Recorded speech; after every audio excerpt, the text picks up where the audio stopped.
We are back with the Hellbreaker Sequence, going into part 2 of our finale today. Let's pop over to Iskander, shall we? So, when we last left Iskander, he was in the heart of Azimuth, in this like weird dimensional vortex thing, chamber. Yeah. And you just convinced the heralds to go fight for the world. Yeah, just in time for me to have to do the fighting by myself. Exactly, yeah. So we saw, right, Tannerin start to break in. Because no one, the Last Watch obviously did their best to defend the surface of Azimuth, but it looks like they have broken in, and their goal is to get to the heart of Azimuth. Apparently, it looks like a bunch of Tannerin are breaking into this chamber to try to get to the heart. You don't know why exactly, but you know that God kind of told you to defend it. And I think one thing that we actually do see is, right, this isn't like so much that the Tannerin just immediately burst in and like attack you immediately and there's a fight right away. I think there's a moment of like tense sort of like where they're kind of creeping towards you, like, they've kind of come through the door and they're sizing you up sort of a thing. And I think Right. you look around and you notice that obviously all the heralds have popped away, but there's one figure still remaining in the chamber, and it's one Dr. Darvishi Nasur. Josh's quick character from a while ago who helped you. Yes. Okay. I was like, that name sounds familiar. And who helped you? Helped what's her face? Nissa. Beruz, but also Nissa. Yeah. Get the. You guys were gonna like study the heralds or whatever that you found, and then this whole big thing happened. Right. Yes. But so I think just for canon's sake, I think. Well, actually, he'll probably explain this to you. I guess, yeah, for Josh's sake. Josh, Dr. Nasur came here because one of the heralds invited him and like either paid him or like convinced him to come, basically, because there was like an disease thing that happened where, the heralds got, not the heralds, the Perihelions got a weird disease with their microbes. They're like nanobots from the heralds, and then you kind of reverse engineered something to attack the heralds instead, and they basically just convinced you or paid you or forced you or something to fix them so that they're no longer suffering from that. Which one was it?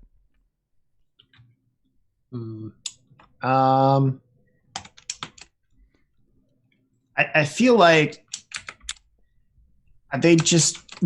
they phrased it in such an enticing way that Right. he was just It was a challenge. unable. He was just unable to contain himself for the challenge. Yeah. So I think what you were currently doing is you already did that, right? You fixed the heralds and you were studying the vortex, right? You're like, whoa, this is cool, and you've been doing tests and studying it. I think just now, I mean, Nasur probably doesn't notice that anything as bad is going on because he's very focused on his science.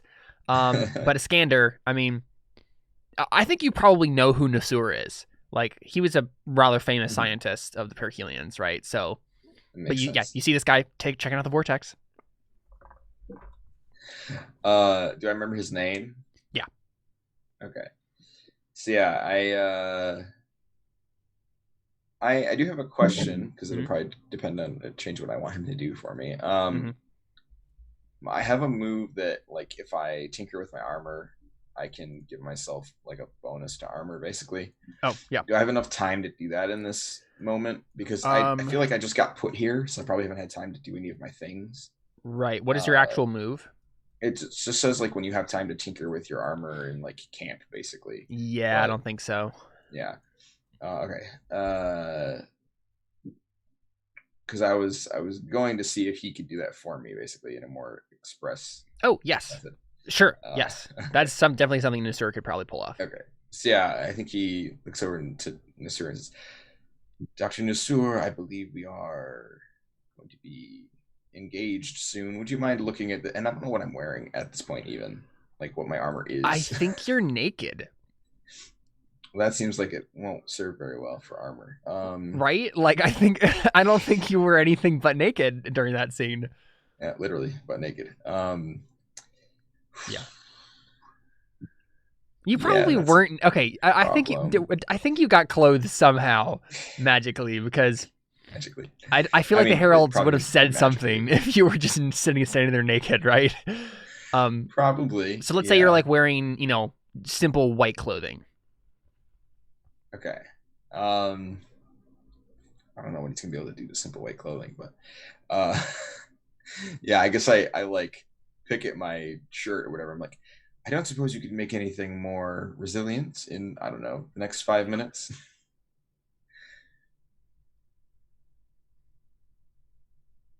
Are you handing me the sword to play? Yes. We're about to be engaged, you said. Not I that sort of engaged. I don't remember signing agreeing to any. Well, I think that's a little abrupt and forward, isn't it? He points at the encroaching Squid tenor, monsters. Like, yeah, the we may die sort of engaged. You're just assuming that I won't jump into this vortex and run away from you. Yeah, I guess. Do I know anything about the vortex? I mean, you're a scander. If anyone living knows something about the vortex, it's you. You can Do I make a know roll. anything about the? Oh, okay. Well, unfortunately, my knowing things roll is really bad now because I changed playbooks. True. But sure. Let's see.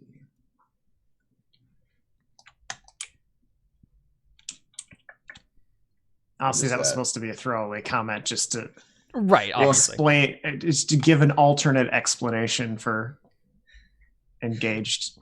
Yeah, because I was trying to add a third meaning to it. But honestly, it is a fair point. So yeah, now I'm wondering why, because I don't really remember vortex too much, so I'm looking for what is this? Unearthed Forgotten Lore. Oh, there it is. Okay. Yeah, it's in character moves. So I think I actually have a -1 to this now. Fun. Ironically, I guess apparently I've lost more than just my shiny abs. Let's see. Oh, didn't matter. All right. Well, that's never gonna happen again. But here we go. Wow. Yeah, that's like the first time in forever. Yeah. That David has had a good roll without having like a +3. Right. I know. And that doesn't always matter either. So on a 10 plus, ask 3. Is that a wonder or a horror, or is it drawing power from? What are the dangers of hiding? How can I turn it to my advantage? I don't really care if it's a wonder or a horror so much. It's sort of irrelevant at the point. How can I turn it to my advantage? It seems like a good question. Well, given that it is kind of like a dimensional vortex, I suppose. I mean, Iskander, you know that if you were your Discordic self, you'd be able to channel the energy from this thing and Azimuth itself to like wreak havoc on these things. Right. But you can't do that. Right. I think largely this thing is useless to you because it's still Discordic, right? Mm-hmm. So I think how can you use this to your advantage? Protect it long enough that something else like that God will do whatever God is planning on doing, right? Okay. Will happen. Like that, keeping it safe is a way that can happen, but like as actually using it right now to do something, not gonna happen really. Right. Where is it? I mean, I don't know the answer to the other questions matter so much, but I guess I'll ask them just because I can. Where's it drawing power from? The Discordia right now. Right. Okay. And what dangers is it hiding? What dangers is it hiding? I mean, given that it is Discordic and it's the heart of Azimuth, and it's a dimensional vortex, honestly, all three of those have pretty obvious implications. And I don't think I don't think anything beyond that, right? The obvious dangers that would happen from those three things being true. Okay.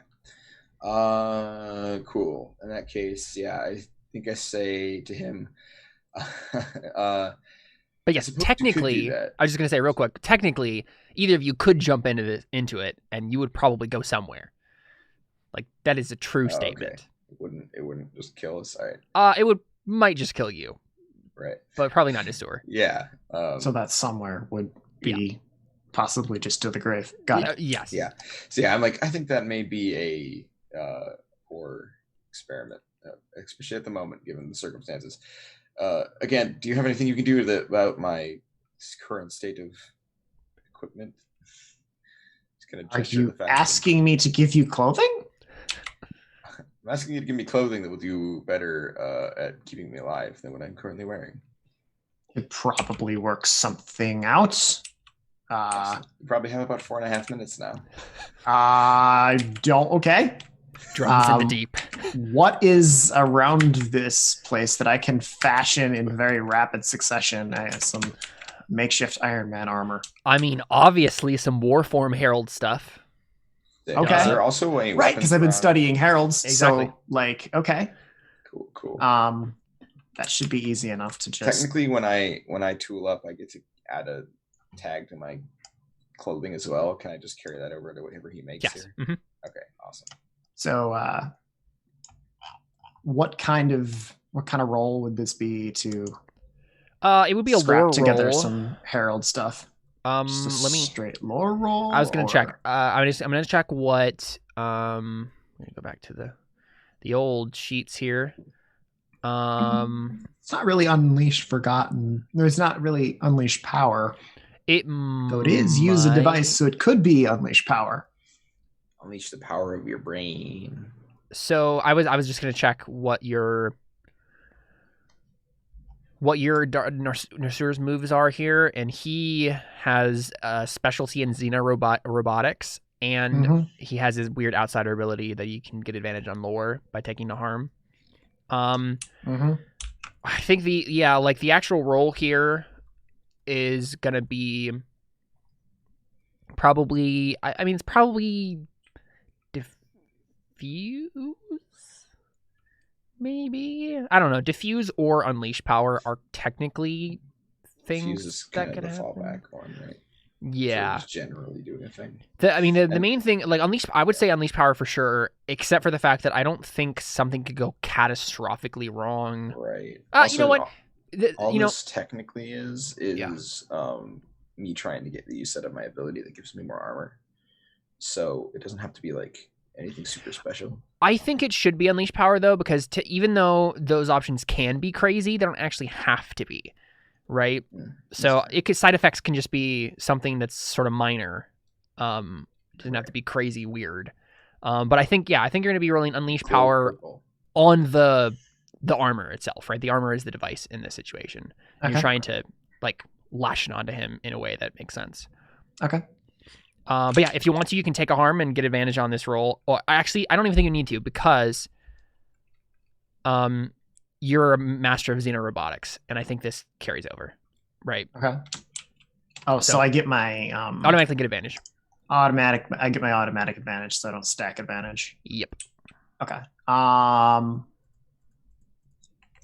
In that case, then, since I can't see my stat block, what do I roll? +2, 2d6 or 3d6 +2. 3d6 K2 +2.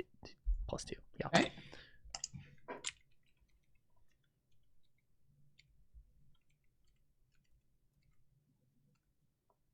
Hey, that is a 10. There you go. Yep. So, Nice. in terms of the, actual move here, I guess you're choosing 3. I don't know. I mean, what do you not want to choose? Do you want the device to do exactly what you wanted? Do you want the device to be used again? Do you want the device to rouse other devices in your environment, or do you want him to avoid the device's side effects? Like, what do you think would be the one thing that you don't choose here? I don't think it needs to be used again. That's fair. So, like, right? once, he can't. It's like makeshift armor, and once you kind of take it apart after he's done with the battle, it's going to be useless. Yeah, makes sense. Cool. Sounds good. David, add a bunch of tags to armor. Yeah, I'm gonna add mantle for the obvious reason of it being the best nano armor stuff. tag. Yeah. Is I'm less likely to die. Also, if there's herald stuff around, are there any weapons around? Because I don't think I have a weapon either. Sure. Why not?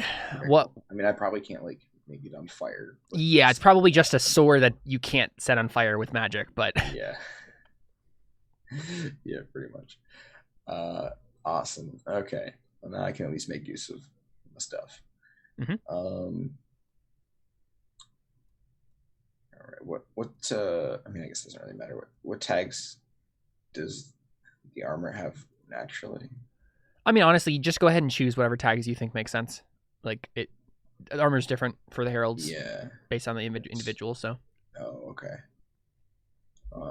I think normally their like ceremonial stuff is. I guess their faction should have something, right? What does their faction say their armor is?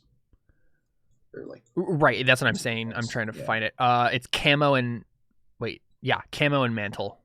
Camo. Huh? Oh, it already has mantle. Okay. Yes, it naturally has mantle. Yep. Okay.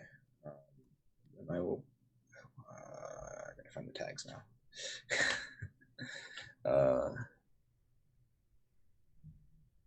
Find what page that's on.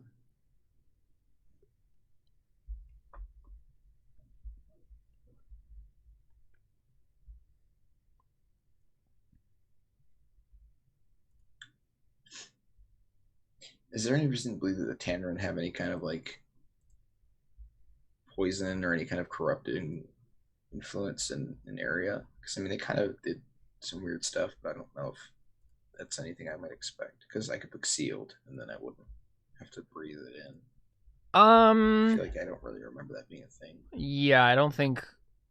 Let me look at that again. Okay, here we go.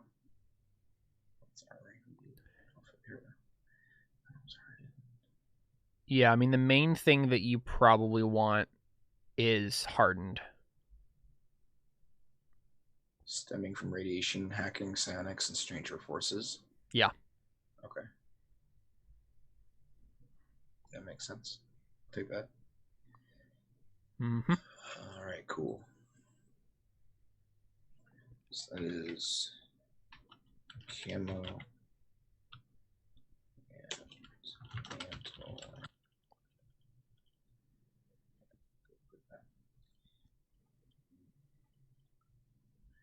And then what's the sword?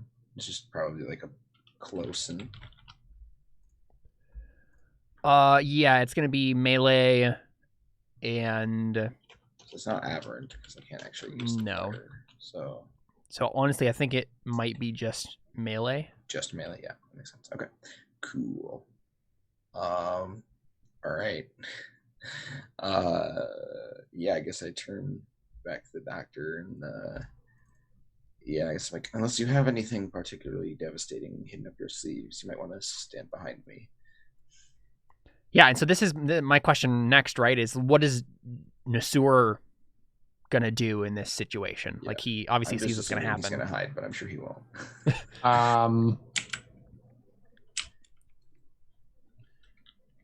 The sword, like we're just studying the vortex in here, so like this isn't really a weapons storage spot. No. Other than herald bits hanging out around. Exactly.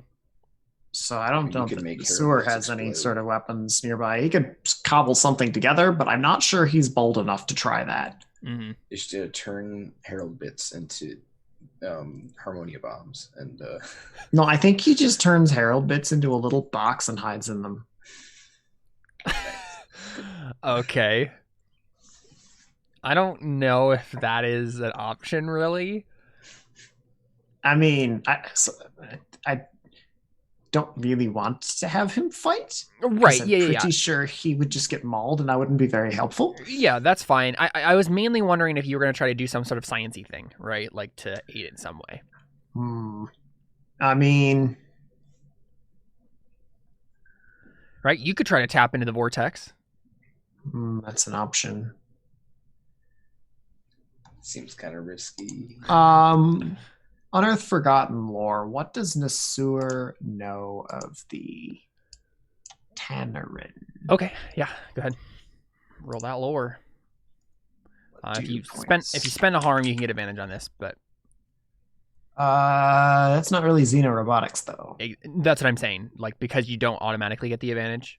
Oh, I have to spend the harm to get the advantage, right? Yes, if you don't have if it's not xenorobotic stuff.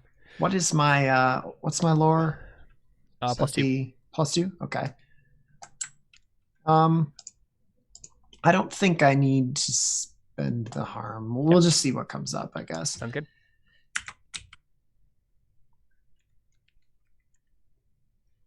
Nice. Well, Yeah, that works for me. Yeah, go ahead and ask so 3 of those questions. This is kind of specific, his questions, and maybe this is a little too specific, but I'd like his questions to be related to the link between like Tannerin are of the Discordia, and this thing is of the Discordia. So what kind of connection is there, or what kind of relationship?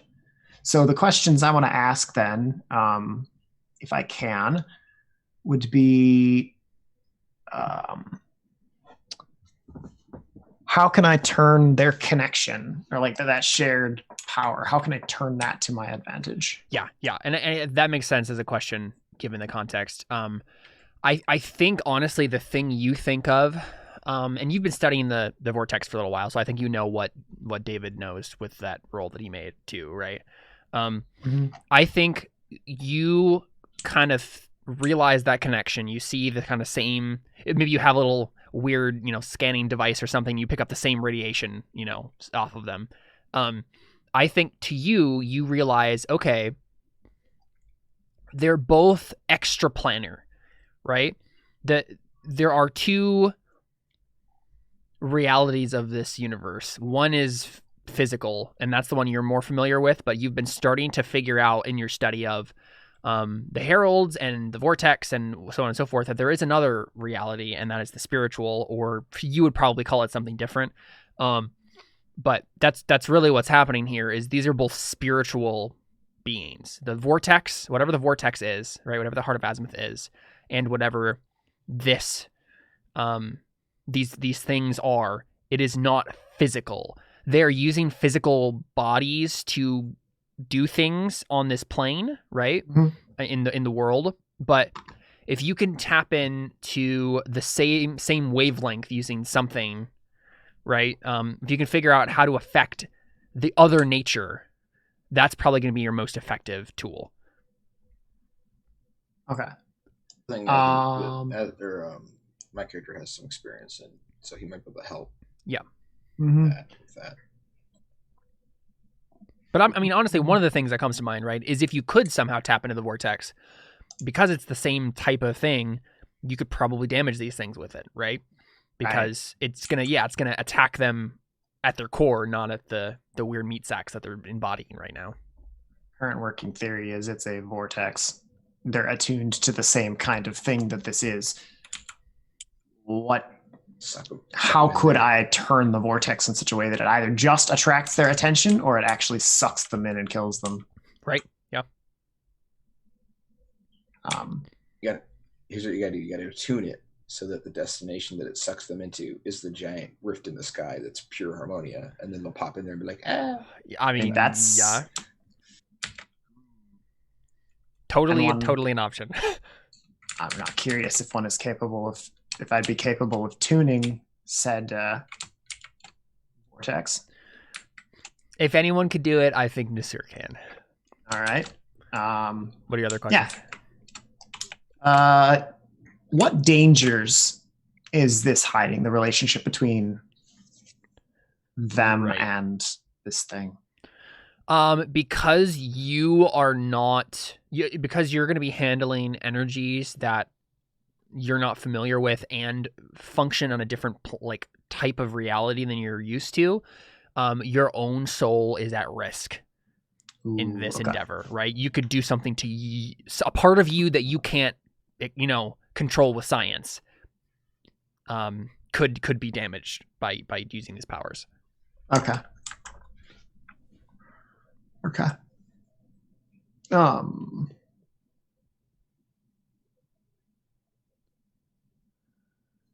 I feel like the other 2 questions are obvious in the soul damage or die to monsters. I think soul damage is. Yeah, Nasir's gonna think that soul damage is probably good and not. Yeah, probably okay. Probably a reasonable sacrifice. Yeah, so I think he's going to make an attempt to attune the portal, but I'm a little curious to see Dave David do some fighting first. I mean, that's the thing. I think you're gonna have I'll have to time. You're gonna have to hold get him off time to do it, roll. right? Yeah, exactly. So I think David's gonna have to roll the fiercely assault here to protect the portal long enough for Nasur to do something to it. So. I have the holding back the tide move. Oh yeah, I don't have your character sheet on here, so I don't Yeah, know what your moves are. So yeah, explain that to us. I only have armored and vigilance, which is the +2 armor thing, and then the other thing I have is holding back the tide. This is when you stand in defense of a person, place, or thing, roll plus steel. On a 7 to 9, pick 1. On a 10 plus, pick 2. Actually, you know what? Hold on. What is the? Can I see my faction? Does the faction character sheet tell you what stats you can pick to increase? Just out of curiosity. Oh, and we did change yours, didn't we? Yes. it's You get not- +1 to steel or lore. Okay, so I gave it to sway, so I guess I couldn't have done that anyways. I'm actually gonna give it to steel if you're okay with that. Mhm. Because I didn't realize that was the stat that this move used. That's actually what I want anyway. So makes I have sense. 0 sway and two steel instead. Cool. And I will. Oh yeah. So on a 7 to 9, you pick one of the 3 options. On a 10 plus, you pick 2 of them. The options are no harm comes to the thing you defend. You deflect the blows, raining down on you harmlessly away, or you force dangers back and away. Cool. Yeah, roll that move. So roll plus steel here. I don't think I have any method to get advantage, unfortunately. Oh, There you go. geez. Wow. Today? 10. This is a weird feeling. All right, well, Dang. pick 2. Did my video cut out? It did, yeah, for some reason. Oh, sorry. It's weird. Well, I have more armor than I know what to do with, so I'm going to say no harm comes to the thing I defend, and I force the danger back and away. But wait, no, we don't want to do that, though. We want it to be close to the thing, right? So that it gets sucked in. Basically, yeah. Okay, well, then I guess I will defend myself and, let them stay nearby to the evil sucking magnet. Yeah, and I think maybe, like, you're fighting, right, obviously, and would you describe for us what this looks like? Right, so, I mean, I don't know that Iskander's ever held a sword before. Yeah. He used his voice to kill people for, like, hundreds of years, and then but so I feel like he's just relying on desperation, basically, right? So he's just trying to hold them back from this place, and he's letting them. I think this armor is doing a lot of the work because you're just getting beat on. Yeah, basically he's doing the thing where it's very hard to fight a person who's willing to be hit because they can just double hit you. Yep. Like they can just allow themselves to be hit as they hit you, and if they don't die, you do. And I think that's basically what he's doing. He's just letting them claw into him and attacking them. And the armor is holding up a lot better than he expected because I actually don't take any damage. Right. And it's not pretty, but he's basically just flailing at them as hard as he can and nice, being like, I'm probably gonna die because I'm literally as mortal as it gets now. Yep. But if I'm gonna die, I'm gonna, this is the arc or whatever. I don't know what that means, but it's the thing that I've been given to do. Cool. Because I think this is the, even though he doesn't understand the function of it, this is the thing he was given to try and actually succeed at the thing he's been trying to get for so long, because he's trying to make the world a better place all these times and keeps failing, keeps making everything worse, and this is the first time he has a chance of actually succeeding at that. And it is probably really weird for you because it feels so counterintuitive. Like you're just like, how is this actually going to help? I'm the weakest that he's ever been. Exactly. But it's the best chance he has to actually do anything. Yeah. So Nasur, do you want to make that roll then? You see him just totally, defend with desperation. He probably like disappears into the underneath like a mob of them, right? You think he's dead because that's dramatic, and then bursts back up and kills a bunch of them. Yeah. One of the Tannerin comes slopping over the top of the pile, jumping for Nasur, and just a hand grab reaches out and grabs a thing by its tentacle and yoinks it down into the pile. Right. That's awesome. Oh gosh. So all right. That would be Unleash Power. Mm-hmm. Take a harm. Oh yeah. Get advantage. I don't actually know how many harm boxes I have left, but I don't care. This needs to be done. I think you have 3 left, so you're safe for now. This is 3 counting still your with death, lore, so +2, yes? Yep. All right. Dang! Wow, we are all succeeding so handily today. All right, I'll take counts, it. I guess. Okay, pick 3. Can I bank some of these wins for later games? Because No, you cannot. all right, unleash power. Device does exactly what you wanted. That seems like a good option. Yeah, and so device does your exactly goal, what I want. My your goal, yeah. My goal specifically is to attune that attune the vortex to the harmonic rift in the sky. Yep. And then pull in these monsters. Yeah. Into the sky rift. And so the device does exactly what I want it to. Got it. I know from experience, it's a rough place to be. So. Yep. In addition, the device will not rouse others in the environment. Yep. Seems smart. And the third option there was it not being able to be used again is probably actually a better thing than otherwise. Well, actually, I don't know. This is the heart of azimuth. Maybe that means azimuth. Yeah. Avoid the device's side effects is the one I was kind of thinking about. So I think if you don't choose, the device can be used against something bad like that. I think that I mean it has to be a bad option, right? Okay. So something bad about azimuth itself has been changed because you did this. All right, let's just take the discordant vortex to the face then. Okay. It can be used again, and you don't avoid the device's side effects. Correct. So I think maybe he discovers some of the old systems for like moving, attuning, and drawing power that this thing had. And so he's not doing anything particularly new for this. This is kind of, it's a feature of what the containment and the support structures all can do with this vortex. It's just nobody's bothered to try in a very long time. Yeah, I mean, there hasn't been Tannerin swarming the chamber, so... And you're probably not supposed to stand in the same room as the vortex when you're doing things with, interdimensional, interplanar radiation. Exactly. Yeah, very few people have probably ever been in this chamber anyways. Yeah. Ever. That's the thing, right? Nasur, you've been a perihelion your whole life, right? And you've been a scientist your whole life, but you've never been in this room. Right. So he's probably seen the multitude of signs on the walls that say "Do not enter without hazmat gear," and show pictures of people in mech suits carefully handling, all we have is fuel and coolant cartridges at 10-foot pole lengths. We just have a little screen of the world being incinerated, and that's all we need there because that gives the idea. Hey. Yeah. So I think what happens, Nasur, is you realize too late. Your soul is also attuned to the same discordic frequency that these things are. And so you inadvertently start dragging yourself in. Well, because he's still an actual perihelion, right? So exactly, right? He's been in azimuth, right? He's been among the last watch still. Yeah. So yeah. All right. You can certainly try to stop it. Can I stand in defense of a person, place, or thing? Absolutely. That's what I was hoping you would do. All right. Let's hope it goes well again. What does that look like exactly before you roll? Well, yeah. So I mean, I guess first, what does it look like when it works, right?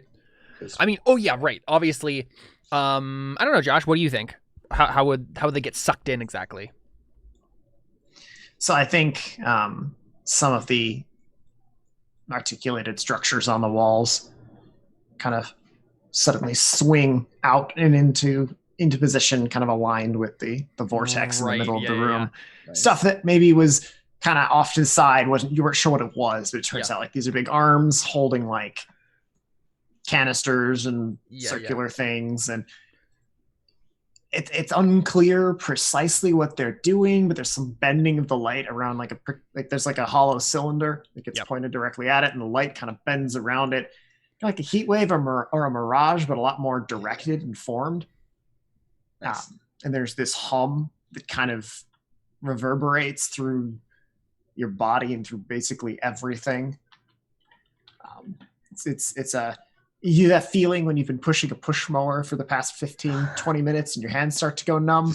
Your whole body begins your body begins to feel that as the vortex kind of twists, and the shape of it kind of it like rotates. As much as the thing can be said to have a direction, it seems to rotate and then it like pulses, and it seems to destabilize for a minute as light kind of blossoms in the center where there was a point of darkness, and then things in the room begin to just slide toward the vortex, and it seems to be affecting the Tannerin very much more strongly than the various bits of equipment and carts and stuff, and the herald pieces don't seem to be affected at all. Mm-hmm. They just seem to be sitting there like nothing's changed. Yeah, same with David. Yeah, same with Iskander. Yeah, and then so that's happening, and then Nasur, you're probably like, yes, I did it. Like say something, right? Yeah. I mean, I think at this point he can't really say anything over the sound. Yeah. But his feet are definitely pointed toward the thing, and he's clinging for dear life to the control panel. You do take a damage in the process of all this, right? So it probably like starts to pull like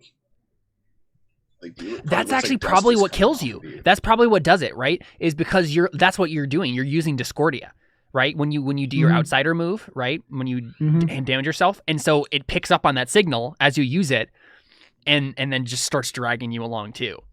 Mm-hmm. So yeah, I'm gonna basically like as they're getting pulled off of me, and I pop out of the mound of enemies, and the armor is really scarred up, but I look fine. It's probably like pieces are falling off of it and stuff. And I see it look like you're gonna get pulled in too. Well, I probably see the enemies getting pulled in first, and I look at you and I'm like, well, that was a nice trick. And then I see that you're being pulled in, and I'm just gonna try and like insert myself between you and the vortex because to try to cancel out the energy. Yeah, like I'm just gonna try and get in the way because I'm wearing an admittedly falling apart structure of Harmonia, and I myself am neutral now, basically. No, you're harmonic, like you are. Yeah. Oh, what? But I thought Harmony was inherently magical, and I was inherently not. Yes, I mean you're Okay, so you're naturally harmonic in the same way that people on Scadrial are naturally more preservation, right? Oh, I see. Just innately. We're going to get into innate investiture versus kinetic investiture in the Cosmere. Is it more of an attunement versus yeah, exactly. It's like your soul infusion. It's an attunement versus an infusion. Before you would have been infused with the Discordia. Right. Nasur is kind of infused with the Discordia, but so now you're attuned harmonic. Yep. So you don't necessarily have anything yourself, but you resonate to Harmonia, not Discordia. Yep. Yeah. So I'm basically try and eclipse the signal, as it were. So we'll see how that goes. Yeah. Go ahead and roll. Okay.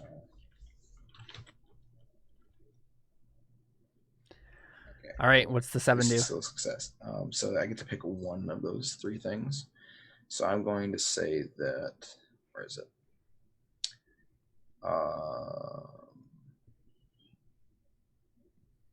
I'm going to say no harm comes to the thing you defend, which means I don't deflect the blows or force the danger back and away.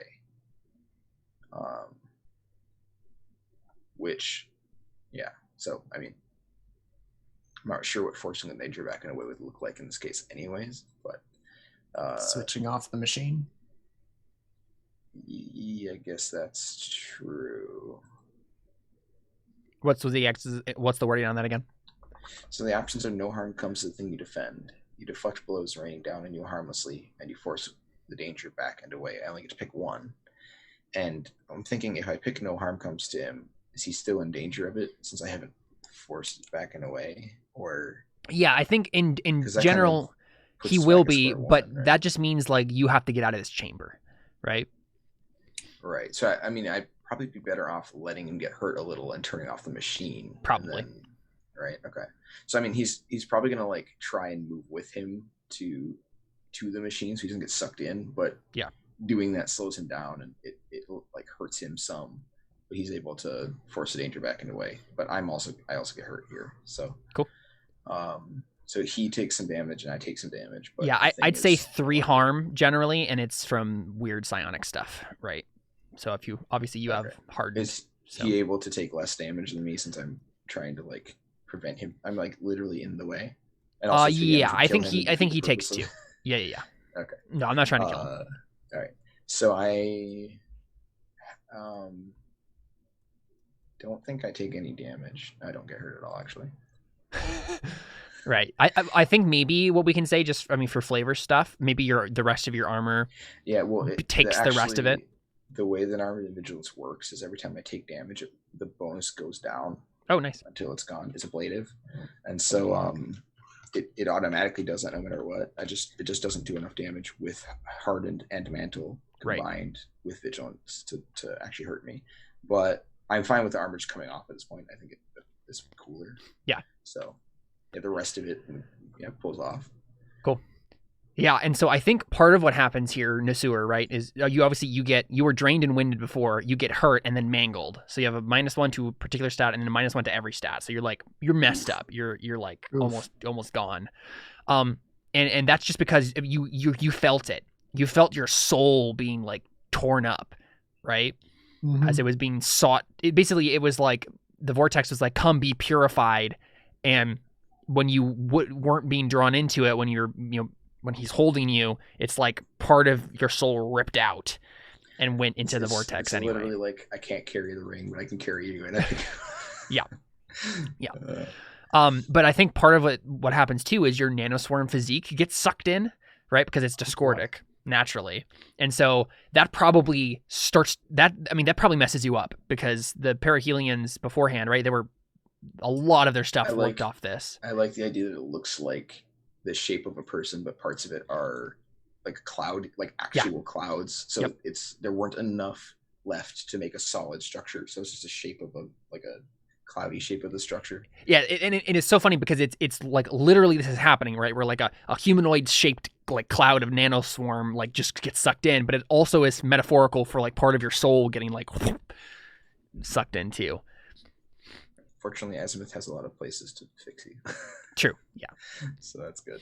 So that happens, and obviously the machine gets shut off, and then you guys both like collapse to the ground, and sort of like, is there anything you do in the immediate moment? I mean, I probably like take a deep breath and then try and like pick him up as best as I can, despite him being less physical.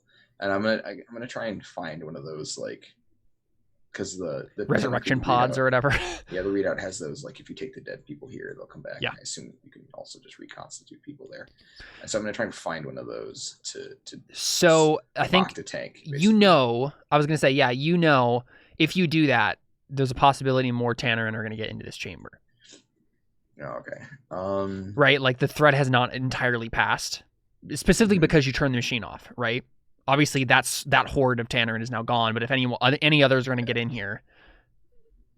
Okay.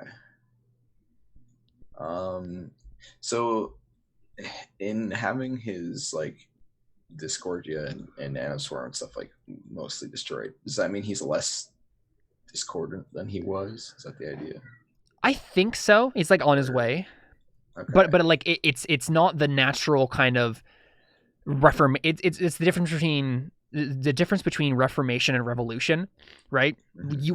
What a Iskander did to the perihelions before was a reformation, like a slow like changing of them, right. And what just happened with him was a bloody revolution in his body and soul, and he's not harmonic yet, but like the Discordia got ripped out for sure. Can I Alphonse Elric him to one of the suits of armor?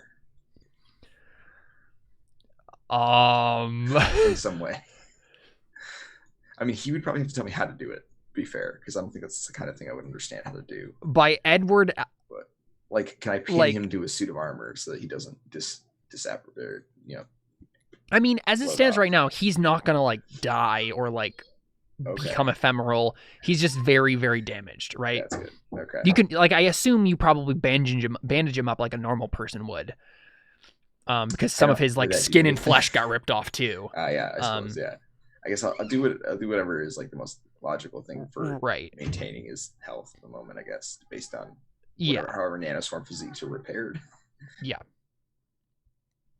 I mean, and you're a Iskander, so you can know at least the basics to be able to like patch him up enough. Though he's not gonna die. So I think I like just put my hand on his shoulder and sort of slump down next to him and I'm like, I can't imagine what possessed you to think of that, but well done. Going to be perfectly honest, I didn't have any idea that the nanoswarms we function with were discordant in nature. Yeah, well, neither did I, which is why I spent so many years failing. But here we are, huh? Finally did something right. I don't feel like I did anything right, but sure. Yeah, well, in my short experience with success, I think that's sort of how it goes. Nice. And we cut from that. And let's go back to Cassius and Isra. So Cassius, what have you decided? What's your plan here? I am going to be like, hey, Cape, I'd really like to save this guy. How do I do that without, dying? I mean, you get no answer, right? It continue, like, it's not going to talk to you. It has given you this, like, feeling in the back of your head, like, you're not worthy for me or for that book. Mhm. Like, there's still something you have to let go of. There's still something that you have to change about yourself that has to be changed for you, maybe, like, before you'll be worthy. And that's all you get from it. No hintsies on what I need to change? Cape, think? I mean, you could roll Unleash Power if you wanted to use, like, I cannot communicate with the cloak. I mean, at this point, I may as well just unleash the power on the other things. Because if I unleash power on that and fail, were you gonna do what we talked about or no? Well, yeah. I was like, well, screw it. I heal him. Right. So you're just gonna be like, all right, I'm just gonna use my Gardener move to mark 2 harm. And yeah. I mean, he doesn't. I know he's going to die, but he doesn't necessarily know that. Hey, this is 100% my last one. Right. He doesn't True. have his health bar in front of him. Exactly. Yeah. But you're. I might be able to do one more, maybe. Okay. Yeah. What does this look like then? What's that guy been doing this entire time? Who? The dude who's fighting Connor. Oh, the Vision? You don't know him. Yeah. You haven't seen him. Oh, I don't see him? Nope. Oh, okay. So he's like an actual Vision. No, I ran away. Yeah. Oh, okay. So he's not here. Okay. Like with I just thought he was like anime antagonist just standing there while we talk. The entire time, no, that was definitely not true. The camera refocuses on him, and it's clear he's been in the middle of an evil monologue for 20 minutes. And now, yeah. Yeah. Okay. And now that I have you trapped. That's funny. Okay. Yeah. I mean, what does that look like when you like heal him with your harmonic energy?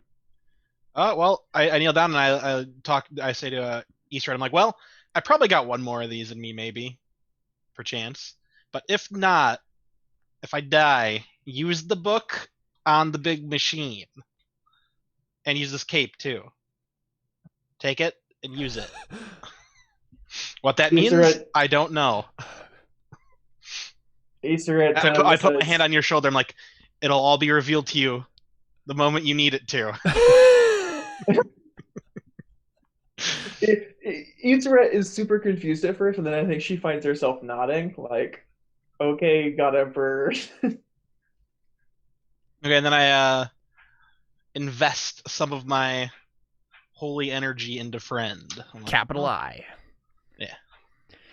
Cool. So yeah, I think we see it's very similar to the scene from Avatar where we have the light and the dark of, Fire Lord Ozai and Aang, right, fighting for dominance as to whose energy is going to like prevail.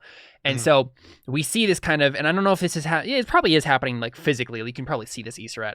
But right, he brings this kind of like white energy and is, pressing it into friend. And it seems to be working at first, right? It seems to like start to seep through him. And then I think what happens is friend's eyes like he jerks awake again, and then he puts a hand against the side of the corridor, and then blackness starts to seep. And he's probably not doing this like consciously, but this is like the Discordia in him like seeking its own, and the Discordia starts to like seep through his arm, and then starts to engulf the white harmonic energy that Cassius has been pressing into him, and then Cassius starts to like get the black going up his arm. And at this point, like, no one can stop it, right? Like, if you try, you get blasted backward. Cassius and friend are locked in this right now. And it literally, like, it goes everywhere, right? Cassius gets completely taken over, and there's that moment with Avatar where he, like, it's the tiny little speck in his eye that is remaining. But unlike Avatar, it doesn't immediately go back. It actually closes. And Cassius dies. Right? Cassius just slumps in defeat, is dead. And friend, and I think, like, friend also probably dies, right? Like, there's a moment where they just both go limp. And This ending sucks. right, and so what would Iseret or Morchio do in this moment before things change? Because something else is going to happen here, but, like, that's what happens at first. She's stunned and Well, okay just then. slumps to her knees, and it's just like can't even form thoughts besides we're all gonna die. And that is the moment where the vision steps around the corner again. And he says, "You thought you could run, Iseret, did you? You started this. You can't just abandon me now. You called me here. The least you can do is I think he says, the least you can do is say hello." And then he just, like, blasts you with, like, purple energy. I think that Iseret would have charged him before that. Okay, yeah. And so you probably, think, I mean, what we probably see at first is you, like, dodge out of the way of the blast initially, and then are charging straight at him. And then what do? Are you fiercely assaulting? Is that what's happening here? Yes. Okay. Well, like, I don't want to ruin your cool line. Yeah, go ahead. But I genuinely think Iseret, as soon as Vision, like, started speaking, Iseret just charges. Sure. Yeah. Because she's like, I don't want to hear him speak. Yeah, and he starts to give the villain monologue, and then you just, like, Yeah. and just, I mean, you fly over, right? Because you're a herald. So Yeah. yeah, go ahead, roll fiercely assault. So plus force. You can do this with advantage because you are in a herald body that is good at sword fighting. So 3d6 Plus 1. plus 1 3d6 K2 plus 1. K2. Okay, that's what I was looking for. And the K2 has to go, yeah, there you go. Nice. Wow, 12. Holy crap. My intent is to kill. Right, yeah. Okay, just so we're clear. I mean, your intent is to hurt, capture, or drive off your enemy. You can't kill instantly because that's not the way the move works, but if you do enough damage, you possibly could, right? Dang it, I forgot this isn't Burning Wheel rules. This isn't Burning Wheel, yep. Obviously, you're going to choose inflict savage, terrifying harm, and frightening dismay your foes, right? Yeah. Yeah. What else are you going to choose? You scavenge a device, you find some new info, your avenue of escape is clear. I think I find a device. I would like to. Do I have to decide what device? Or No. I should say, can I decide? Yeah. I can, but I don't have to. Mhm. What would be something super interesting for him to have on him? Socks. You don't normally think of demons wearing socks. Hey, automaton socks though. Not the golem socks. That's fair. That's a legitimate thing I could find, but that's That is very true. not helpful in this situation. Yeah. You know what he has, Connor? What? Your mask. What does that do? Iseret's recollection mask. Mm-hmm. And what does that do? Well, obviously, Iseret, your Iseret, demon Iseret was wearing it before. So Vision 8 Demon Iseret. No, it probably just found her body. I'm saying So we can make that a device and have it be able to do something. What would it do? I don't know. I'm kind of so that. I'm just trying to confused. think of like what is stuff that's actually important in the game, right? Oh, okay. Yeah, most things tend to be just like MacGuffins and Legacy. They just you say what you want to do, and then it does it based on how well you roll. So it tends to be how those kinds of things work. Yeah. Like it's either like that's the thing that I was thinking in the immediate. I can't particularly think of anything else that comes to mind as to like. I mean, what type of capital I investiture items could? I mean, he's a tanner and he doesn't Vision be need them, carrying. right? What? He is discordic. Right. But if he's trying to usurp, he might have something that amplifies his discordia, right? What do you Right? What do you think? Or what if he has an anti-Tannerin item on him that he was going to use on the Black General? What if his throne floats and he's sitting on his throne and his throne has cool stuff on it? That would very much change the flavor of the scenes that we've had with him so far. Thanos. Right. James Roday with black eyeliner, except he's been sitting on a throne this whole time, just floating around like Palpatine. He's got a cat with scales and he's petting it. Yeah, I honestly can't think of a device that he would have on him. Well, no, there would be nothing he could have that would be a secret weapon against Tannerin. No, and I think it's because whether or not the Vision was lying or not about like his motives in coming, I think ultimately at the end of the day, Connor, this is how Tannerin work. They all have the same goal and they're all evil. And so they're not going to try. I mean, even if they kind of like have petty squabbles, they're not really going to try to kill each other.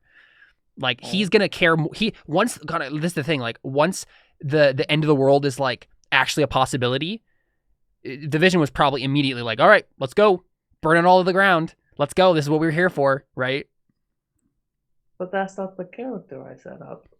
But that's how Tannerin are in this setting. But I made the wonder. What do you want? So you want him to have an anti-Tannerin weapon on him? Yeah, why? Why would he have that on him right now, Connor? That's a horrible idea for him. Okay, so maybe scavenging a device isn't a good idea since it doesn't seem to be getting us anywhere. That's fair. Yeah, I just don't think that makes sense as an option. Maybe he has something that is anti-Tannerin, not because it's his, but because it's a herald thing, and he killed the herald and took it. So maybe he killed a herald that was strong and had cool stuff, and now he has the herald's cool stuff, and you could steal it from him. Yeah. I guess. No, you can say no, and we can. I don't know. I think I'm just gonna say no. I don't think, mainly just because it adds another complication to the story that's unnecessary at this point, right? Okay, that's fine. If you want to, I know this isn't technically on the list. If you want to, I'm fine with you choosing inflict savage, terrifying harm again. Yeah, that's fine. I can. Yeah. So yeah, why not? I'm curious. I don't know if Yseret in her current state could actually kill the Vision. Right? In this moment, I think he's too powerful to just be slain here. What does the cloak do? Could the cloak like come to her aid? I don't think it would. Oh. It didn't think Cassius was worthy. It doesn't like right? me. Like if it doesn't think Cassius is worthy, then you're definitely not worthy. What? But I've seen. You've made so many more mistakes. But I've been the darkness. So my sure. I have like the most improved player award, right? Like no. So I think probably what happens is you get as close as you possibly can to actually killing him, right? Yeah, okay. There's a moment where like you're just like, just like slamming at him over and over again, and he's like probably he has some sort of like regeneration, right? But he can't regenerate fast enough it's like the scene at the beginning of Rhythm of War. You probably know the one I'm talking about, where Kaladin's getting stabbed multiple times. Sure. Spoilers. It's not that's not really a spoiler for anything. I mean, doesn't that happen a lot? Exactly. Really? Yeah, that doesn't say anything. But the idea, right, is that this guy is, or you're just like piling into him, and he's trying to regenerate, but he's not doing it fast enough, and like he starts to look terrified, right?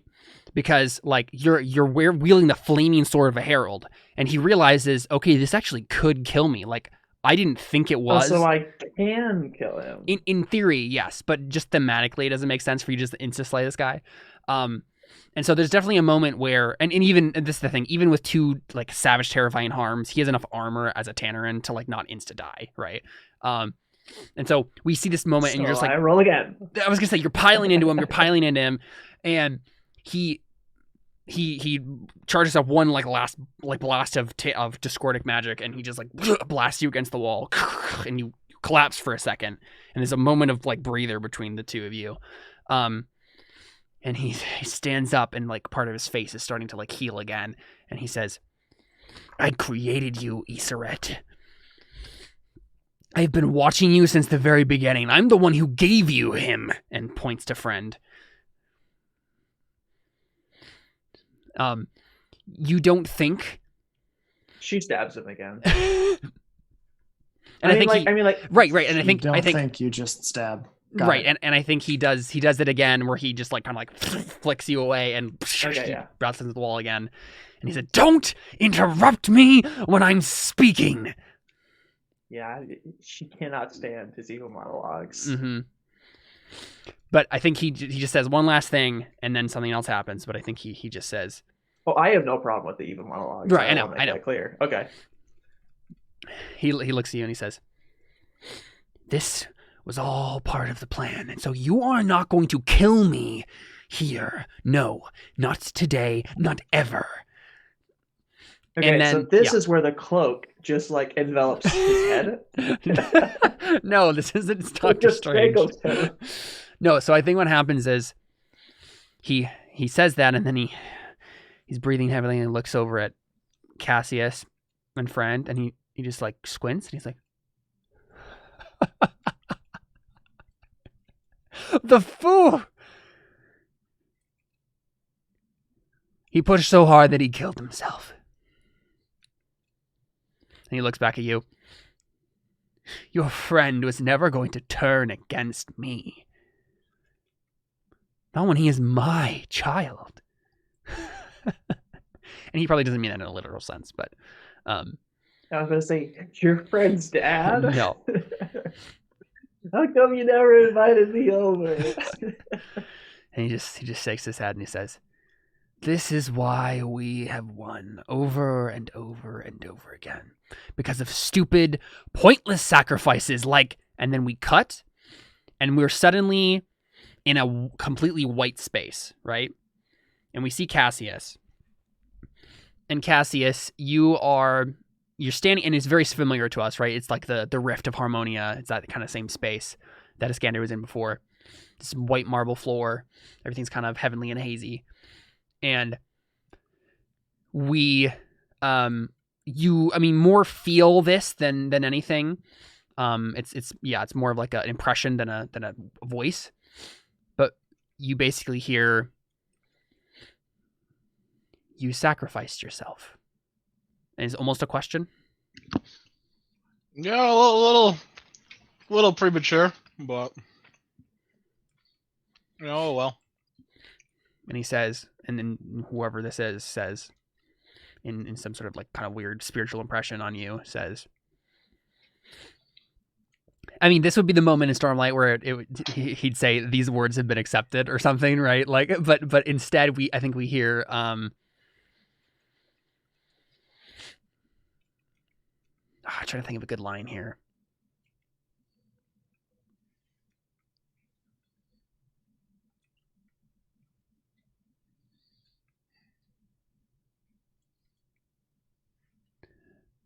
"There is nothing more noble or more worthy than self-sacrifice. take up my cloak. Save the world.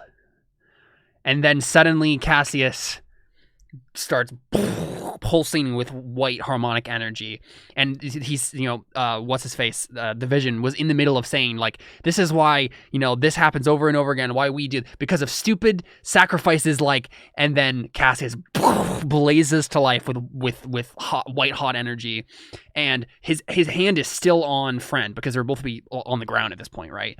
And it blazes into Friend and lights him up as well. And I think, honestly, what happens, right, is where before it was obvious whenever Friend moved that he did not belong in this body, something about what happens here basically makes him into a herald, like an actual, real herald. And he, like, his eye receptors open, right, and he stands up. Cassius also, like, stands up. They kind of stand up as one. And Cassius, I think you probably summon like a giant, your big holy great sword thing that you summoned before, right? You know it. Yeah. And you feel like the cloak is completely in your power now. You have been made worthy. You see a demon lord in front of you. What do you do? I stab him. I go, you're not even worthy of a witty remark, and then I stab him. Awesome. You're not even worthy of a Oh, wait. You're not even worthy of a witty remark. And you just cut him in half, right? You're not gonna make me roll? I No. weakened him for it. I weakened him for it. Right. I don't know. I feel like you should make me roll. I This could go loosened- catastrophically wrong. I loosened the lid of the jar, No, I don't think you need to roll. I think that the narrative has led to this, and he's on his last breath. Like, you just get to kill him. He crumples. So I just want to emphasize again that, like, I succeeded at the roll and Jared took the credit for it. So I just wanted to point that out. Like, okay. Yeah, I mean, the main reason Isra... It's just Cantarius is, like, still in the back of my mind, So it's like, it really hurts. Like, I succeeded at the roll, though. And somebody else still gets the credit. So yeah, the thing here... No, I'm still hurt. The thing here really, though... I'm just kidding. Yeah, I know, is that Isra wasn't harmonic, right? And so at the end of the day, she can't be... she can't actually do this because she isn't worthy, right? In the same way, at least not yet. So Cassius, what is your next move? I mean, obviously, Friend is a full-fledged herald. He has this glowing aura, flaming sword. He's ready to go. And I think he looks at you, Isra, and he says, I've made my choice. And he looks at Cassius. With help. I know I just met you guys and everything, but this is really touching my heart. Mortuo, what do you say? Mortuo comes shuffling back in from the other room. Mortuo, I'm I'm not sorry. needed I'm today. sorry. I'm sorry I came back. I know you were really excited. But the day is still young. I like the sound of that. He just cocks whatever weapon he's carrying. Like, all right, let's go kill some more Tannerin. I could still die later. It's fine. Cool. So I think Don't what we worry. see, right, is you guys fight your way through. I think we start getting a montage here, right, of people fighting Tannerin, right? So we see Seraphiel and Muriel on the outside, still fighting off these Tannerin. We see Seraphiel with just Tannerin blood, like this purple blood, just all over her, just like tearing one in half, and just like sitting there like, okay, like surrounded by dead Tannerin bodies. And I think as we're getting this montage, one of the things we see is Riva. And she is on the outskirts of this battle, right? She kind of like passed out before after Cassius like stole the cloak from her and like derobed her in terms of like her magic item and stuff. And she is kind of like limping slightly and then kind of walking up to the edge of this battlefield. And we can see on her face, she just doesn't know what to think about anything. And then we see, as this battle is going on, we see a figure step up behind her. And it's a grizzled man. In the show, we've seen him before. None of you guys have seen him before. But in the one solo session I did with Riva, this is basically the guy who was in charge of the Hellbreakers before her. And he steps up, and he has like a big sword and stuff. And he steps up to her and he says, I came here to kill you. And Riva looks at him, and he says, he looks at him like, what? And the guy says, I heard what happened to you. How you had turned on everything that we fought to protect. And I finally understood who I had become. That I had become exactly what I saw you become. And I couldn't stand to see that in myself. And so I came here to redeem me by killing you. But I think someone already beat me to that. And he looks out over the battlefield, and Riva says, Elon, I'm so sorry. Neither of us were worthy, I think. But I think someone else is. And she kind of gets a hopeful look on her face. And Elon nods, and he says, well, the least we can do is try to make it right. Yeah? How about it, kid? One last time. Let's be Hellbreakers. And let's break some hell. And I think Riva nods slowly, grabs her sword out, and they just yeah! And then they run into the battle too. And I think we see some of the the Hellbreakers that were still had survived that initial battle with you guys before, right? Also kind of nod to themselves and yeah, okay, this is what we were made to do, and then charge after them. And and the montage continues, right? And we see Cassius and Iseret and Friend and Mortuo blasting their way through the demon fortress, piece by piece. We also cut back to Iskander, and we see him fight off Mortanarin, still really desperate, right? And he's probably even more desperate this time because he's trying to protect the Vortex and Nasur. Yeah. And so you're just very, very desperate situation. And I think finally we do get to the Heart of Darkness, right? Cassius and Iseret and Friend and Mortuo. You guys get there. And you guys see the machine, right? You see the giant terraforming machine. It's obviously corrupted and twisted now. I mean, it was already discordic before, but it's obviously much more so. And kind of just surrounding it is a general kind of dark cloud, kind of amorphous darkness that is thick and heavy in the air. And I think you can sense Cassius. This is the Black General, right? He has no form as of yet. He may take one, but I mean, the Black General is so powerful that he currently has not been able to take form on this planet because it isn't discordic enough.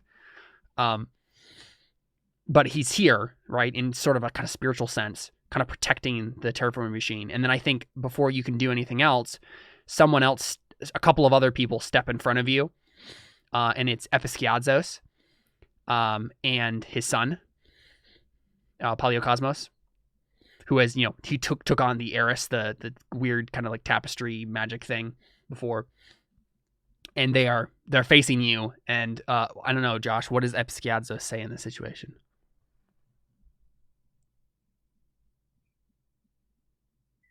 This darkness is not yours to drown out, little light. Go home.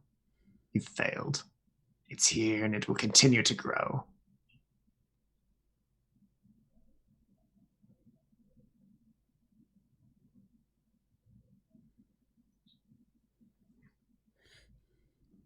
Cassius, Isra, what do you guys say?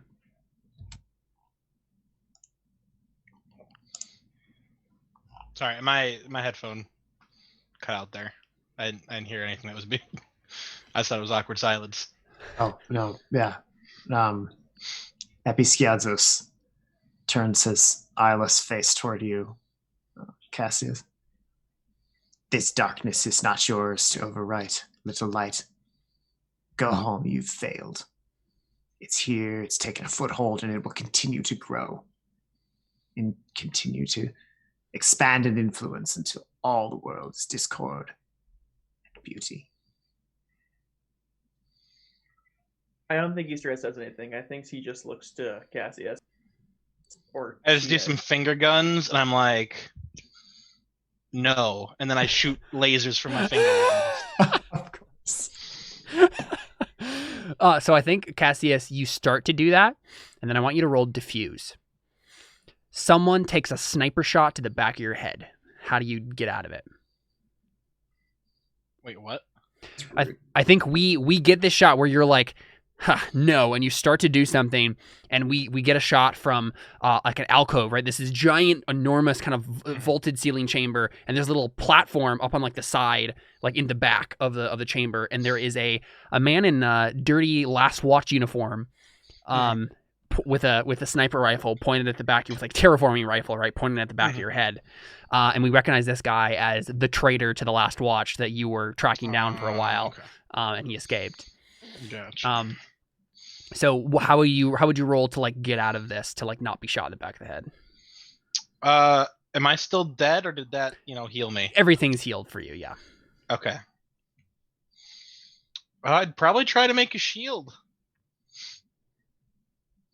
out of holy energy, because you can't really dodge a terraforming rifle. Right. So this is you probably using force, right? Yeah. So you're diffusing with force. Okay, good.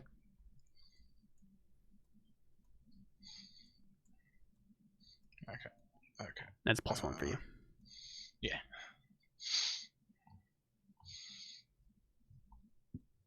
Does the book count as a data?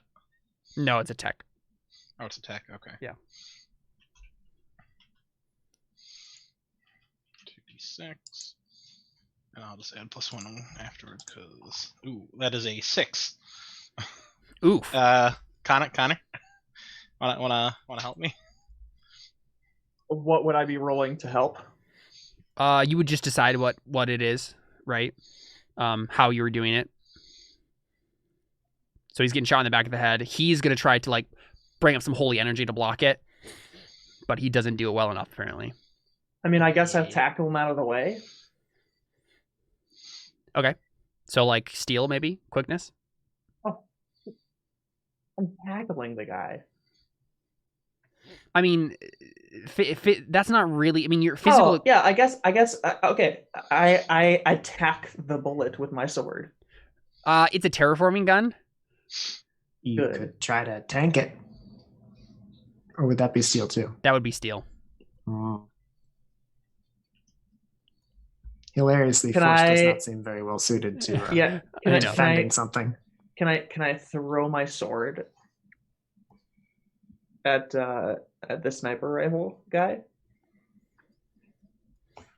That doesn't necessarily help because he's already shot. Yeah, he's already shot. I mean, you I guess you could say you saw it in enough time that you like make the shot go wild.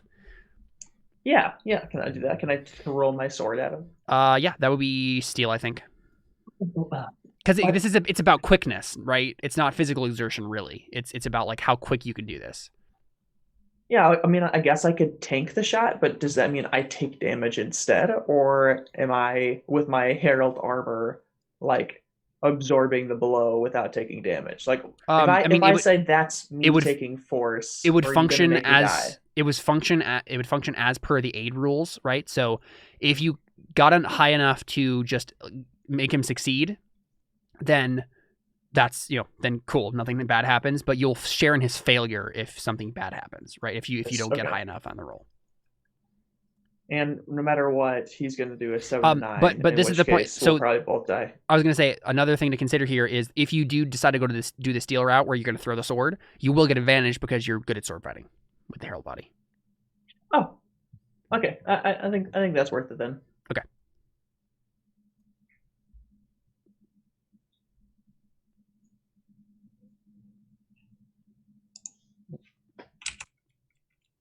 Better than a 7, Connor. 7 or better. Nice. The Easter egg is so unlike Kantari. Solid roll. So call phrase specifically. Let's see on if they hit, you increase your result by 1 category. So Basically, on a 7 to 9, you bought some time, but choose one. There's a cost to securing safety. The danger will soon return, or the danger is still present but threatening someone or something else. What do you think, Jared? So, oopsies. Honestly, I think, Some- Connor, this is less you throwing the sword, and I think this is you get the tug, the threat to that which is holy, because guess what's holy? Cassius. Guess what's the threat to that which is holy? This guy. And so you just teleport up there and like stab him. Okay, that makes sense. I'm fine with that.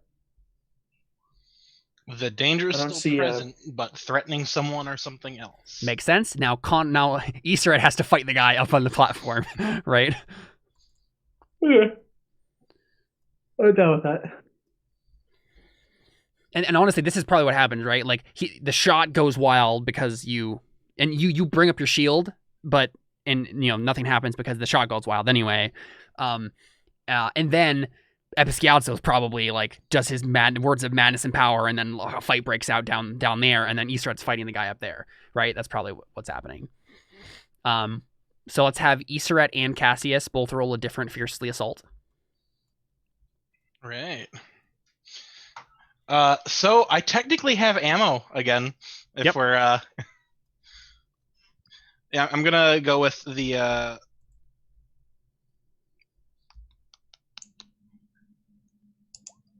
okay, yeah, whatever. I'm gonna shoot him with my gun. So Connor, you can choose one from that list, and I choose two from the other list.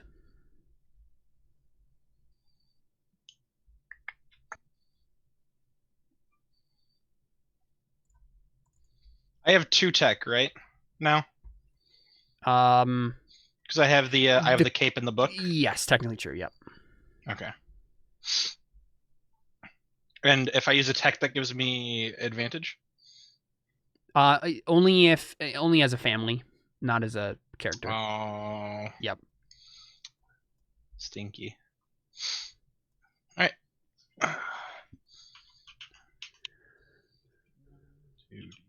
So what are you going to choose for your option, Connor? What is Easter Ed's highest roll? I know not the current Easter Ed is force, but is it lower that Steel. normal Easter Ed has? It's steel. Okay, thank you.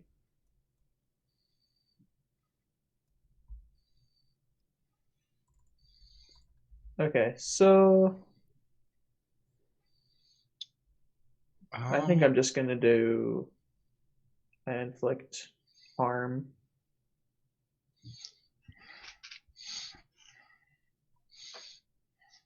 Yeah, I don't see there being any reason to do anything else. Cool. I think the options I'm going to choose for you is you take harm as appropriate. So I'm dead. I mean, not necessarily.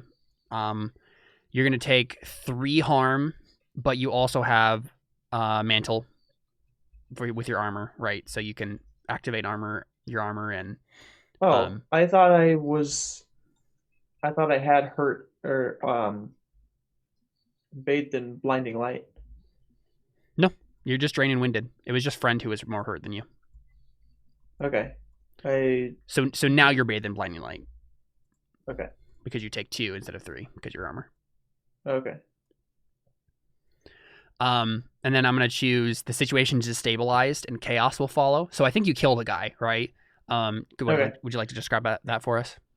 Well, what -1 to which stat are you -1ing?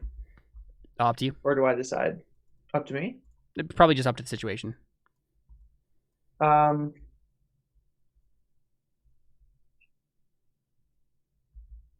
this is not him like static. I was gonna say this is him like shooting a terraforming gun at you point blank, right? This is like shotgun levels, like you're ripped up.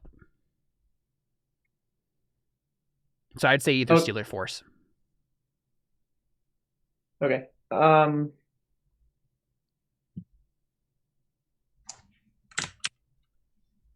Yeah. Okay. So I teleport up there, right? Mhm. I teleport behind him.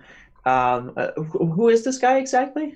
He Is is this a dude? rogue last watch guy who's been an antagonist towards Cassius for a while. Oh, okay. Okay. So he probably pulls out like a like a side gun or whatever, Yeah. and tries to shoot me with that, and I like cut off his hand, and try to kick him off Platform. the platform, but he like ducks out of the way and pulls out the terraforming rifle with like just the one hand Yeah. and pulls the trigger, and the force of it like impales himself with the gun. And Right. just goes straight through him, but I get blasted off the platform back I down. mean, the entire where we were. platform probably just gets just demolished, right? Yeah. This entire section of fortress just like. And so so she falls down, and just like the like rubble like collapses onto her. Yeah, cool. So Cassius, wanna make your roll? I would say probably a -1 to steal in that regard. Yeah, makes sense. Like she's just slower now. Yep. She's out of it.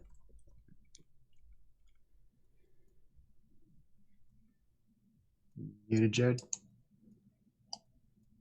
Sorry, I was muted. Am I able to use my red and tooth and claw skill? No, you didn't take a few moments. You instantly attacked. Oh. Yeah. All right. I will attack them. Okay, go ahead. Oof. Oof. Oof. Dang, that's a 6. The dice are not in my favor today. Technically, friend and Morchuo are characters. Morchuo, actually, would you like to roll to help him here? Oh, absolutely. If he dies to these words of madness and power, he'll leave behind a fully intact body, but I'm going to be honest, I don't want to have to carry it out of this place when there's that thing shooting words of madness and power at me. It's very fair. Morchuo How are is you going helping? to probably... Oh no, I just had a horrible idea.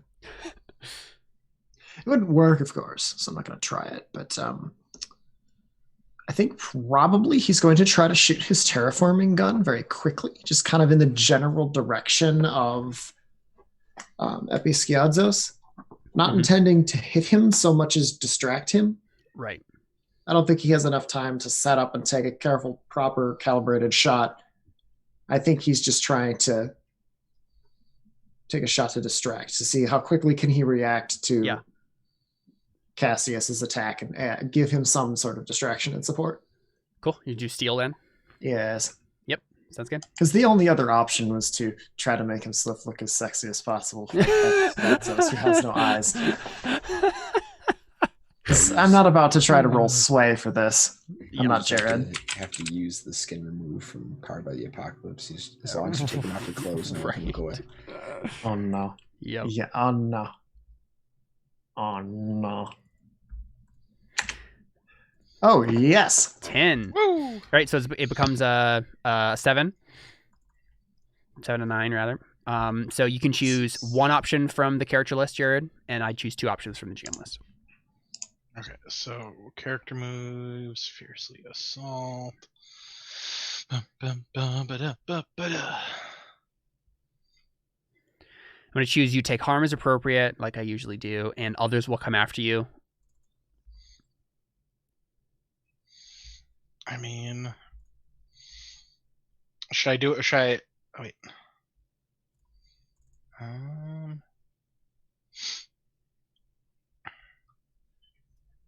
Except, if I get a device, I can't actually use that now, can I? You could, I guess, technically.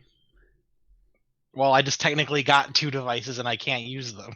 Well, no, you can. You just have to unleash power with them. You can't just spend them. Oh, okay. I will find some new data. Info. Get 1 data. Okay. So you deal harm as normal. Well, okay, so Jared, I mean, I'm going to say this, like, unless you choose inflict terrifying harm or savage harm, you're not going to kill these guys. And there's going to be, like, another Oh, there's multiple round guys? of combat. Well, it's Episkiadzos and Polycosmo, his son. Oh, okay, that's 2. Okay, yeah, I'll do that one. I feel like if you do I that, thought those were going to be the boss battle, and I had to be more tactical than just hit it very hard? No, because the Black General is the boss battle, right? Okay. Yeah, no, I thought that's who I was fiercely assaulting right now. No. Okay. Yeah, I these get it, two New Harmony guys. Cool. So I think it's gonna be deal harm is appropriate, but I don't think others come after you makes as much sense. So I think I'll choose situation is destabilizing chaos will follow. That's vague and fun. Right. So you guys fight. Would you like to describe to me how you either defeat or kill Episkiadzos and Paleocosmo? Yeah, well, Josh, you're the reason we're succeeding. So, what do you do to make me not screw up? I think Marchuo, as he wasn't really ready, so he didn't have a good aim, lined up shot or anything. But as he sees Cassius running in to attack, Marchuo just kind of flicks up his gun and takes a shot, hoping to hit one of them, and instead he just kind of takes a giant chunk on one of the support pillars nearby. All right. Which causes, among other things, like a cascading ripple of light coming in from the light outside, because the whole thing's, it's a skeletal structure coated in illusion. So as the illusion flickers, a bunch of light shines in real fast. Yeah, and honestly, I think catches catches Paleocosmo off guard. Yeah, and I think Episkiadzos feels it. I was going to say, I think it's not just light. I think when you actually look outside, I think for some reason, and we haven't been able to see the sky as this was happening until now, the sky is white. Legit just white. Oh. And so, yeah, I think, Episkiadzos and Paleocosmo are both vampire-like, right? It's, burning them. And then Cassius, if you want to finish them off. Yeah, I supercharge my terraforming gun with holy light and just blam. Cool. Right in the kisser. Yep, just big crater left over. Yeah, and I think we've been seeing the whole time we've been seeing the terraforming machine, right, pump as it's trying to just dilute the world with Discordia and just break it all down. And I think something has been happening where the blackness has started to swirl, the blackness of the Black General, and eventually it starts to coalesce and condense, and basically ends up being what amounts to an eldritch horror, right? You're looking at one of the elder gods. So Cthulhu or whoever else, right? Dagon, one of those guys. And he is standing before you in all of its ridiculous might. And I think he says, "Oh, finally, a body again. It has been too long. The cycle on this world was taking quite a while. I always like to devour the worlds myself, though. And this one will be oh so sweet. On the brink of redemption, your world fails."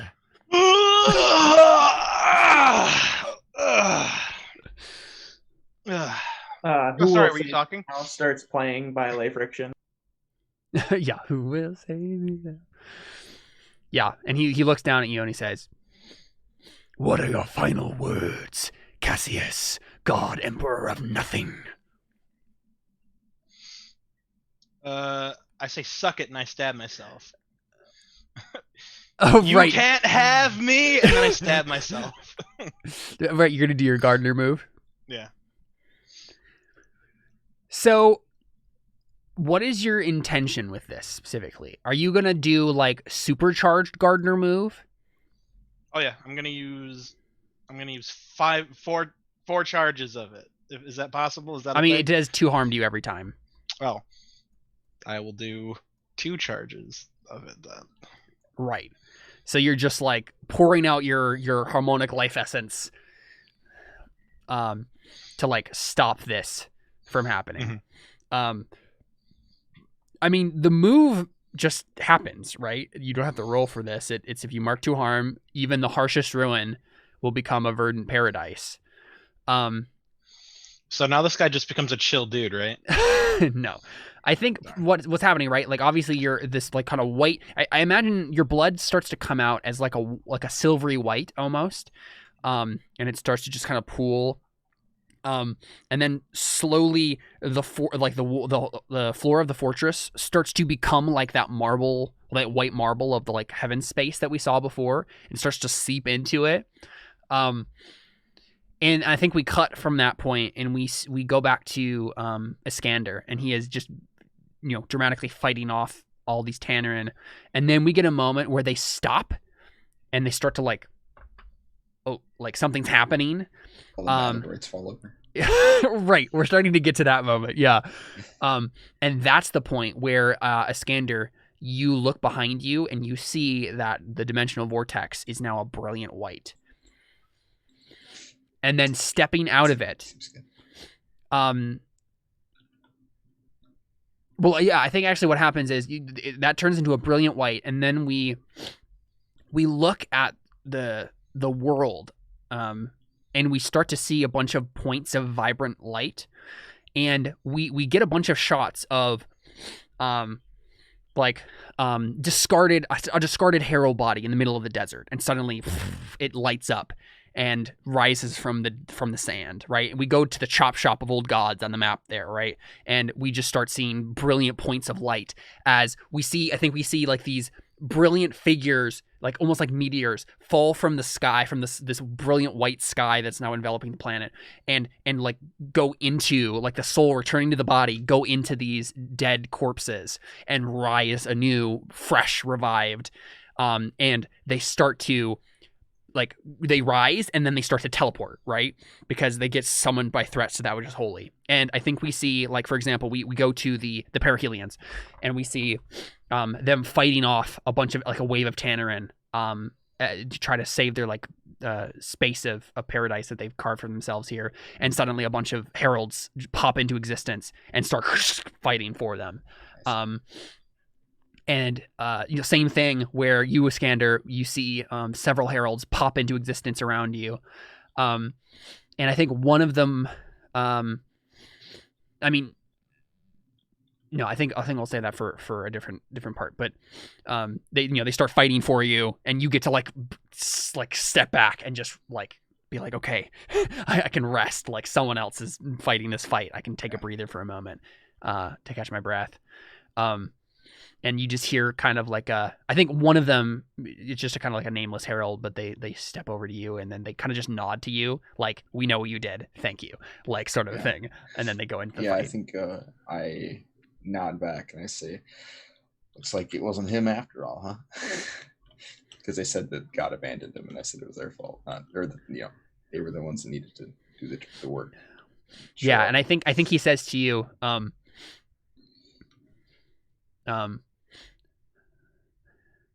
I actually died in the initial end of the world. I've been waiting for a chance to return and have my revenge. Well, good luck. And then he goes and fights the Tannerin.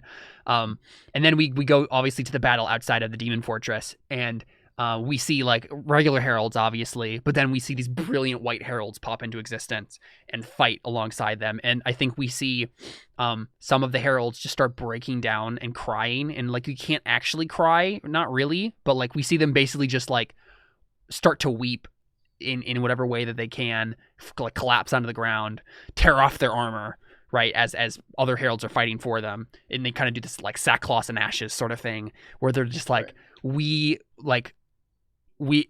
God has not abandoned us. He's finally come back.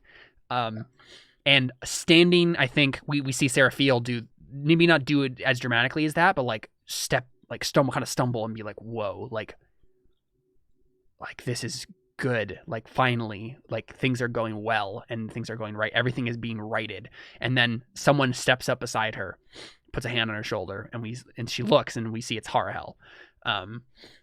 And he's returned back to his body, and it's actually him. And he nods to her, and he says, I'm sorry, child, for what you had to do. But don't worry. Things will be right. We can make it right. And then they both charge into battle together. So we go back to the middle of the room there with the machine. And I think the Black General is obviously like looking at all this and then is like, no, what are you doing? And Cassius, do you respond at all? You said, what am I doing? Yeah. Killing myself. And I think you go Mortio, yeah. No, it wasn't Mortuo. That was Josh. Being uncomfy with the way you phrased that. Right.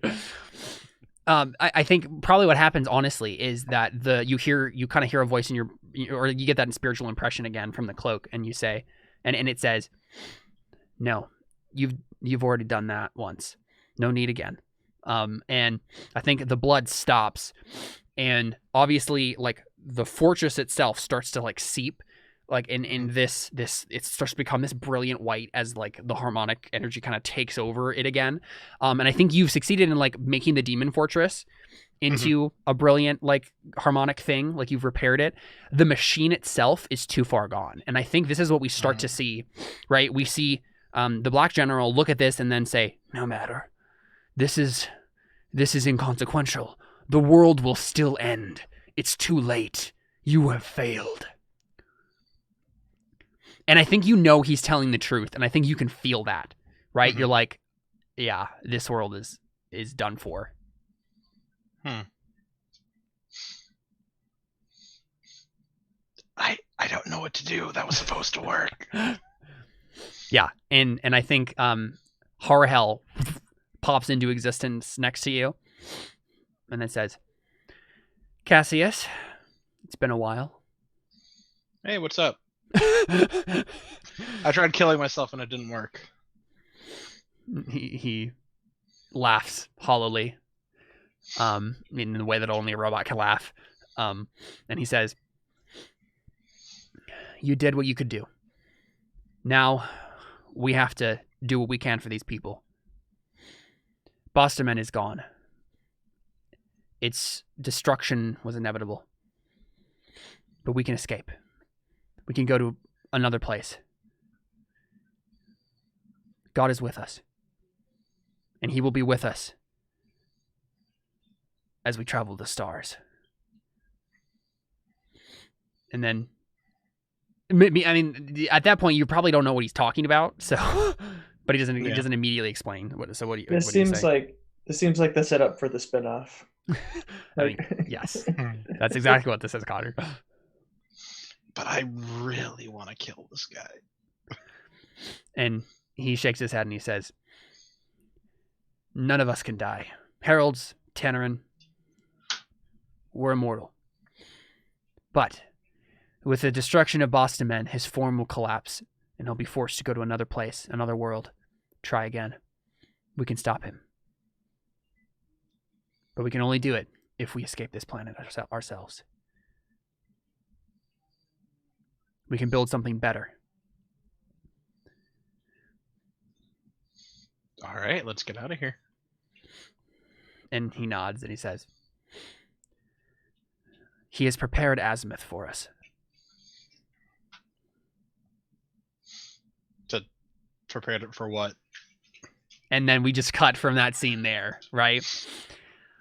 And I think that's honestly when we go to epilogue, right? Because we start to see an exodus of people, being saved and herded by the heralds. And we start to see, like, there's natural disasters happening. And we see heralds, like, protecting people as they, like, are teleporting people to azimuth, or alternatively, like, just getting people from, like, Nadir, for example, like, to go up in these black helicopters that the Last Watch has, to like basically get as many people as they can to azimuth as possible. And I think my main question is,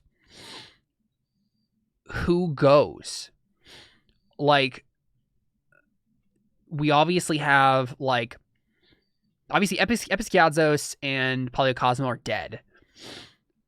How many, I guess this is a question for Josh and Connor, just in a general, not the character specific, but like how many of the Recollection and New Harmony people, like so on and so forth, like repent of their ways and fall them and be like, please save us, like whether or not they actually do, like 15%. So I think there's a portion of them that kind of, at least of the New Harmony, that left. A lot of them were the artisans and the, right, but they already left before this. They departed early. I'm not too sure that much of the established guard would be at all interested in leaving. Yeah. It's hard to say. They're definitely the group of artists and artists and artisans and architects that leave is definitely not any shape that we would recognize as the New Harmony anymore. I think there's maybe a crew that kind of sticks together. It's maybe a few hundred people. No, maybe 100 people.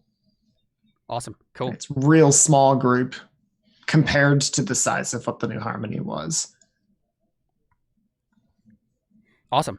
So I think the one last like character loose end that I for sure know we need to tie up is Iseret, right? Because Iseret is still in the body of a herald.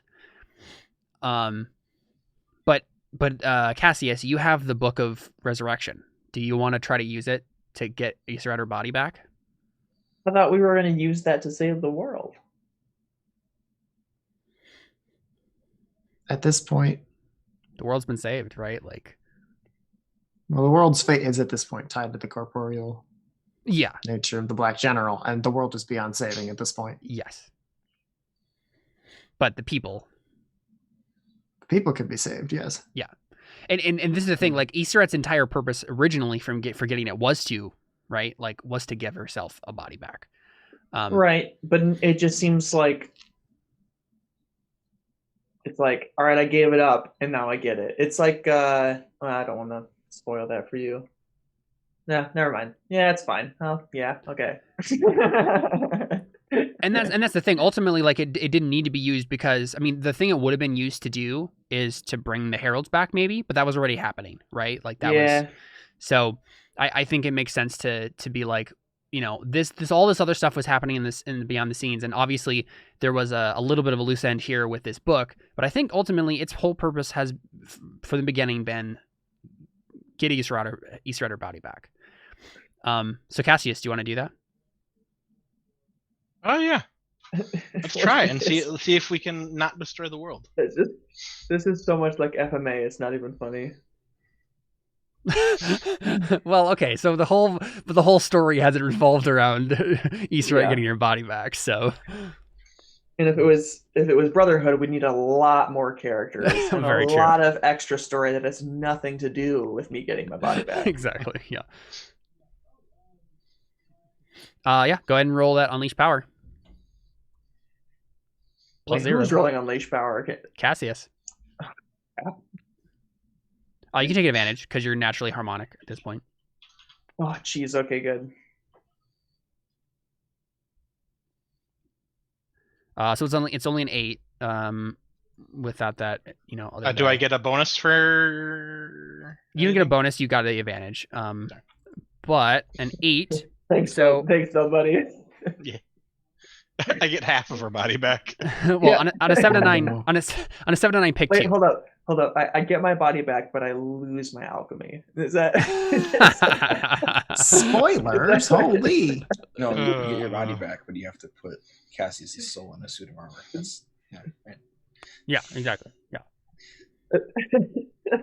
So I know that's not how it pans out. Go ahead and choose 2 of those options, Jared, from the Unleash Power.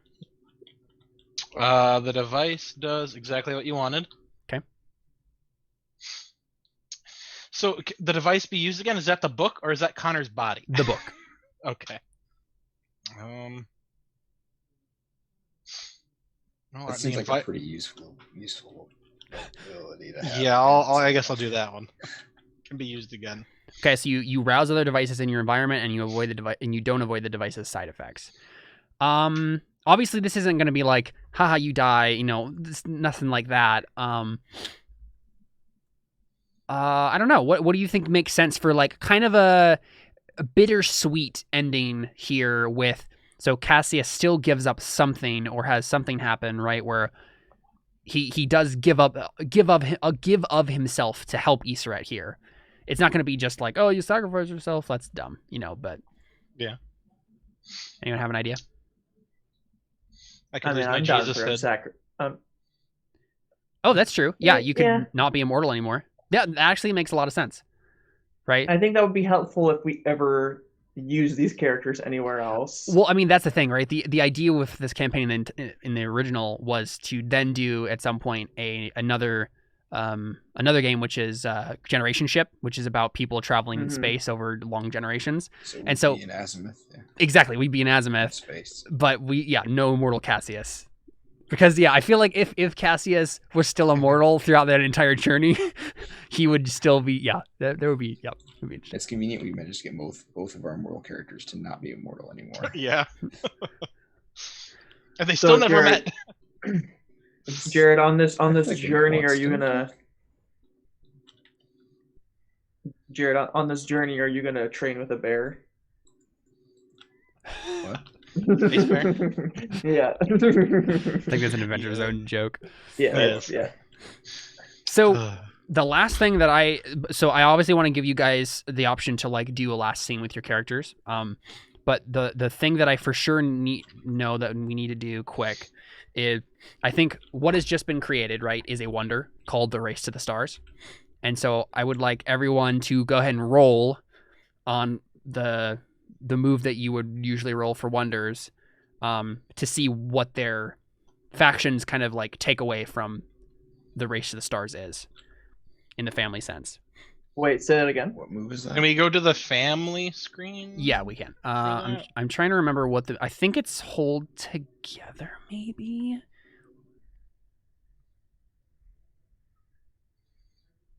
I feel like that's the one you usually do and stuff, like for large scale stuff. But not really sure. Oh. The race doesn't require a roll. Instead, check each and every wonder ever unleashed with the list below. Only one Race to the Stars can ever be built. Oh, okay. Whoa. Okay. Let's go through these real quick. So actually what happens, none of us roll. This is like a setting changing thing, obviously. So Yeah. basically we go through any other wonder that's been built in the game so far, and it has an effect based on that. Do we have crap. any Well, wonders? we have- we only we have have two. Josh's one. We have two. They're all We bad. have we have two. Yeah, that's not good. Well, that's the thing. I'm going to go through each of these, and if something has happened in the game that's similar to this, we'll count it as a wonder, right? We didn't get the Age of Discovery. That doesn't make any sense. Was there a revolution? I don't No. think so.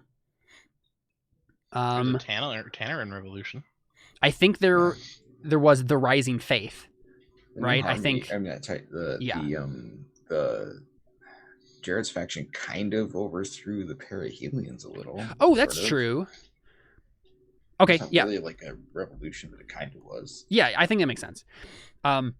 Let's say this. So basically, with that move, it says, decide if the precepts of your revolution infect the workforce in the void or the colonists among the stars. Oh wait, how does this work? What does that mean? I don't know. Let's see. We might be.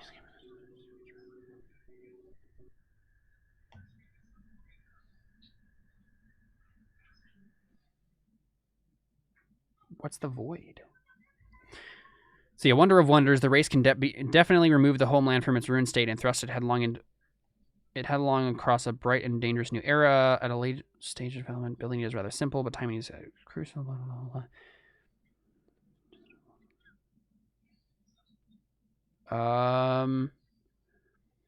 I don't know what that means.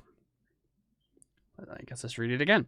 Decide if the precepts of your revolution infect the workforce in the void or the colonists among the stars, and how they now have become a threat. The owner tells us of the force that keeps the order and how it opposes the rebels. I I don't know. Actually, I mean, honestly, there wasn't really a revolutionary mindset behind what the Last Watch really did. get that. So that Yeah. doesn't really make sense. I think the rising faith makes sense, though. I think like the whole God returns thing Oh yeah, I feel like that would be happened, hard to right? Not have that. Decide if your zealots wholeheartedly embrace or refute the stars. If they embrace them, the owner tells us how the void defiles their creed. If they refute them, the owner tells us how a new radical faction will plague the homeland.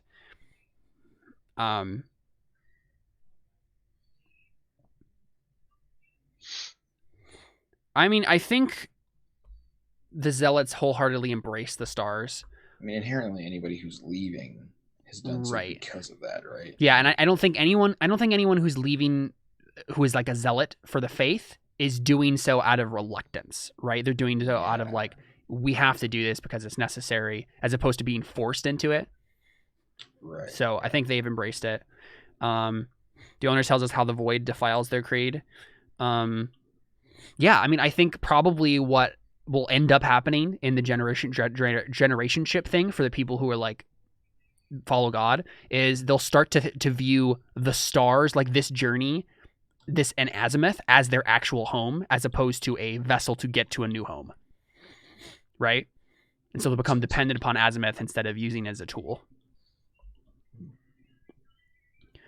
Let's see, Tartarus Sight.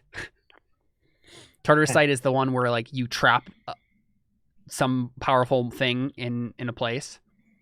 That didn't actually happen. It was talked about at some points, and technically, I mean, even though the world is collapsing, it doesn't trap the Tanner in here, right? So wasn't the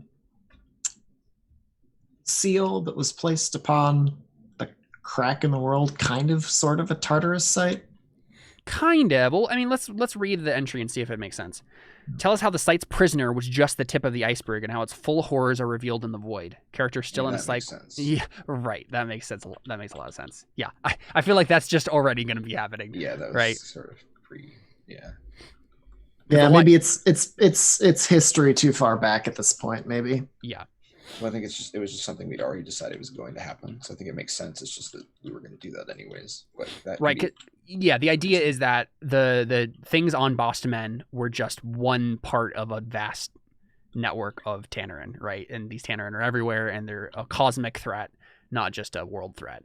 Yeah. Which if is true. If we weren't already that, this would have made them that. But yeah, exactly. We were going to have to be that. Total War. The game? I feel like that happened. Yeah. I mean, we had the like everyone's fighting everywhere scene, right? Mm-hmm. Let's see. The regime that once led you to battle resurges. Decide if it tries to conquer the void or stands watch against it. Well, I mean, the war wasn't to conquer; it was more like the opposite. Well, it kind of was. It kind of was. Yeah. The new harmony, right? They triggered the war to bring the Tanner in. That's True. Yeah. So is it the new harmony that's the faction being mentioned there?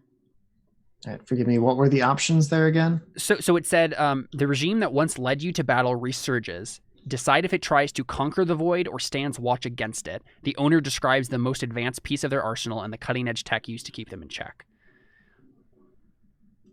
So, I mean, is this saying that there are members of the New Harmony that basically become like watchers of the void, where they like watch because the people who left the New Harmony are like, we need to make sure this never happens again? Would it make more sense for it to be the heralds? The heralds, because that's what I was thinking too.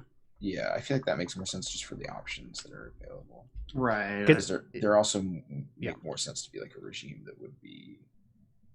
They make sense as a group that would come out as a regime, as opposed to like the 100 of the New Harmony people. New Harmony people, right? I mean, especially because they're inherently more like lawful and all that. Well, so let's think about this though. Do we? I mean, I think I did want the heralds to be part of Azimuth's generationshipness, but this means that they are legit, like still heralds watching out for the void. I mean, it could even just be like there's a handful of them here to run things, right? They could be the It could be the new Deathless Elite, as it were, right? Where it's like, okay, most of them teleported away to deal with other problems, but here's like 5 of them left on your ship to run things. Because Right, that they're makes better sense. inherently than you. Cool. Yeah, that makes sense. Which could rub people the wrong way, imagine. Cool. Yeah, I like that. We have the Airy, which obviously was created. It says, the once mythic visitant returns, and they are not alone. Decide if you are intruding in their realm or if they multiplied across the stars. The owner tells us about those who achieved a delicate balance with them and at what terrible cost. Yeah, I mean, I think that makes a lot of sense. The vision, that's who that is.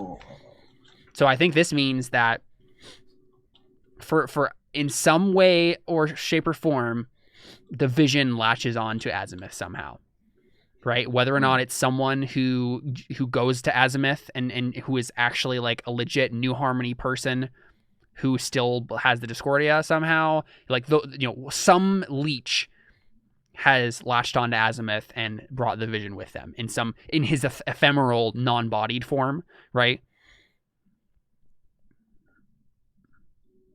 Because I mean, we were already going to have like bad things happen, right, in the future. So I think it makes sense that then the vision can be like an ongoing villain of that part, too.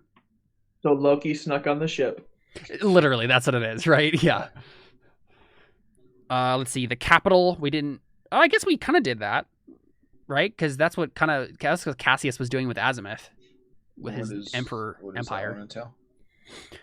You gain a new building, the Congress, where families and factions engaged in space exploration gather in council. Your characters and the owners collect double the usual treaties when they trigger alliance moves there. The owner describes the Congress's charter and rights. It doesn't sound like it's on the ship. That sounds like it's somewhere else. It does. And I mean, that's technically what all of these are. It's like you've sent people out to the stars, but you're staying here. But we're obviously interpreting it differently. That's weird. I thought the whole idea of generation ship was that everyone in the game was... No, I know, but this wonder is not necessarily leading to generation ship. It's just what we chose to lead to generation ship. Right. Okay. Yeah. I thought these were all triggers specifically for the generation ship, like transition. No. Okay, that makes more sense. I mean, I think this can make sense, though. I mean, part of the Last Watch still maintains a governmental oversight of whatever happens on Azimuth, at least at the beginning. Yeah.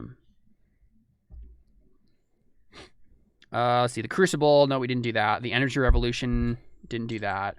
The Great Network didn't do that. The Green Defiance. We did do that. You made that, David. You nurture our species in the great beyond. Decide if our colonies are habitats in the void or terraforming a new planet. The owner describes your shared culture there. You can both send the colonists 2 surpluses per age. The colonists will send back any 2 surpluses of your choice in return. No more terraforming.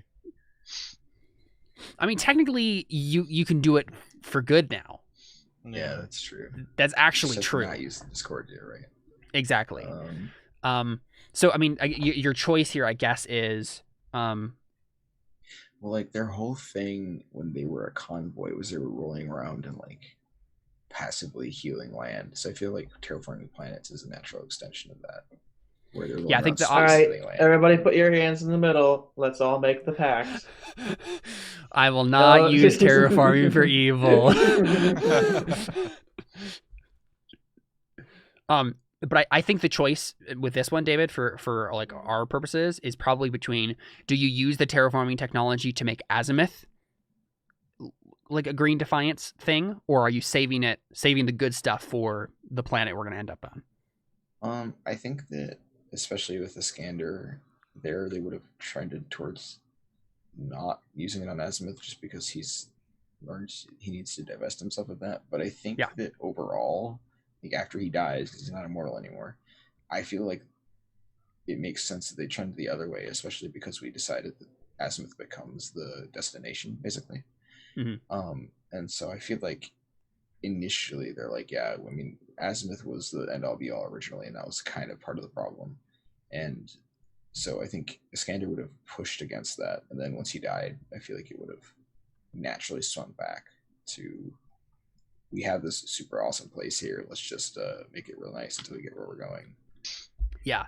And I think part of like my plan with this, right, was to slowly have the technology fade, and so like where you kind of lose track of how to work all of the super technology. And so I think that makes sense that like maybe they retain some of the magical stuff that you can do with terraforming stuff, but they end up using up the technology to make like Azimuth itself have, you know, gardens and stuff like that, but then eventually they forget how to do it. So yeah, that makes sense. And we didn't do the transportation hub or the watchtower. So there we go. Cool. Is there any last scenes that anyone wanted with their characters?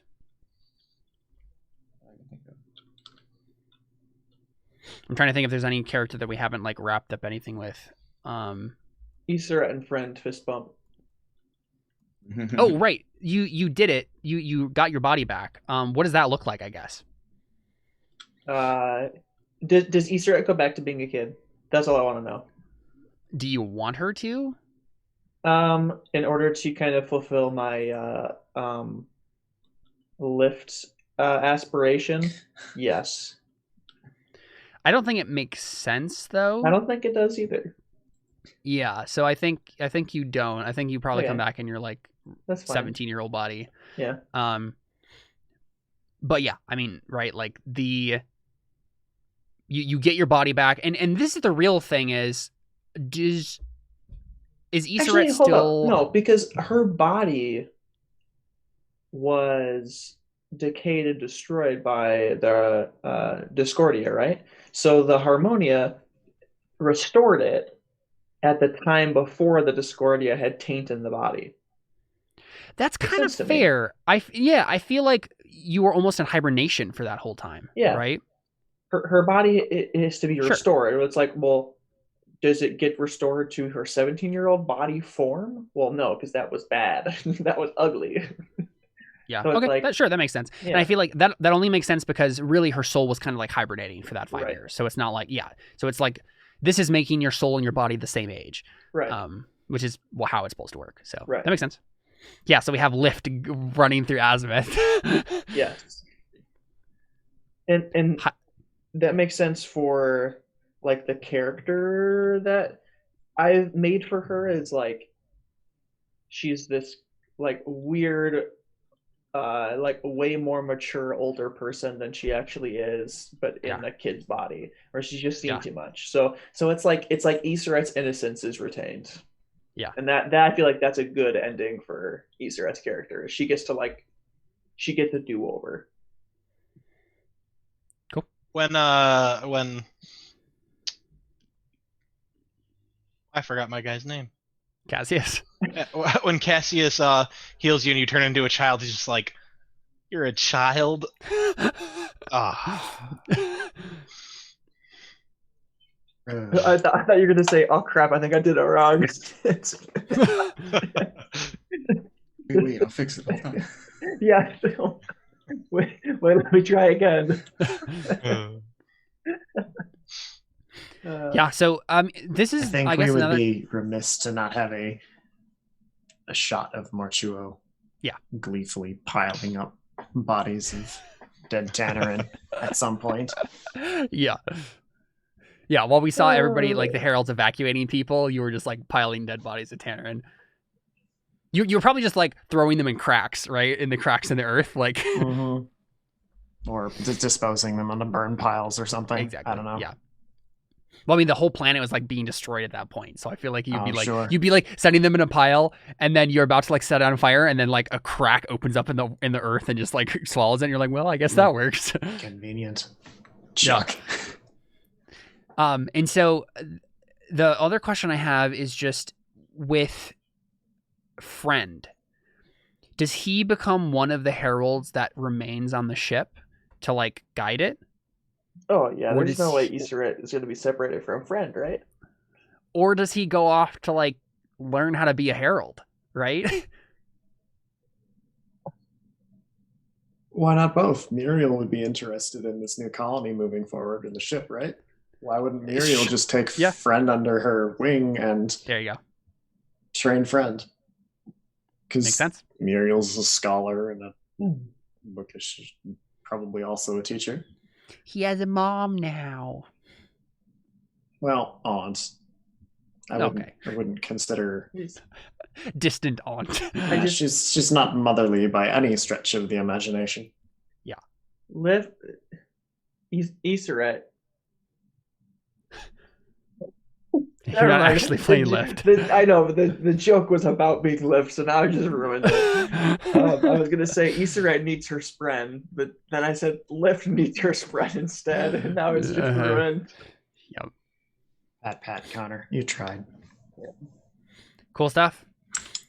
And so obviously, like the cloak and the book probably get passed on from generation to generation, and the factions all kind of start becoming different factions with mixes of each of them. And when we return to the Hellbreaker sequence, it'll be on this generation ship, probably like 100 to 200 years in the future, and we'll continue on.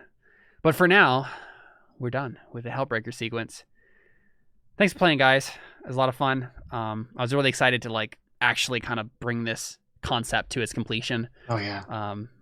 It's a lot of fun lore stuff going on that I'm excited to continue to explore in the future. So I think that's it. We're out. Adios.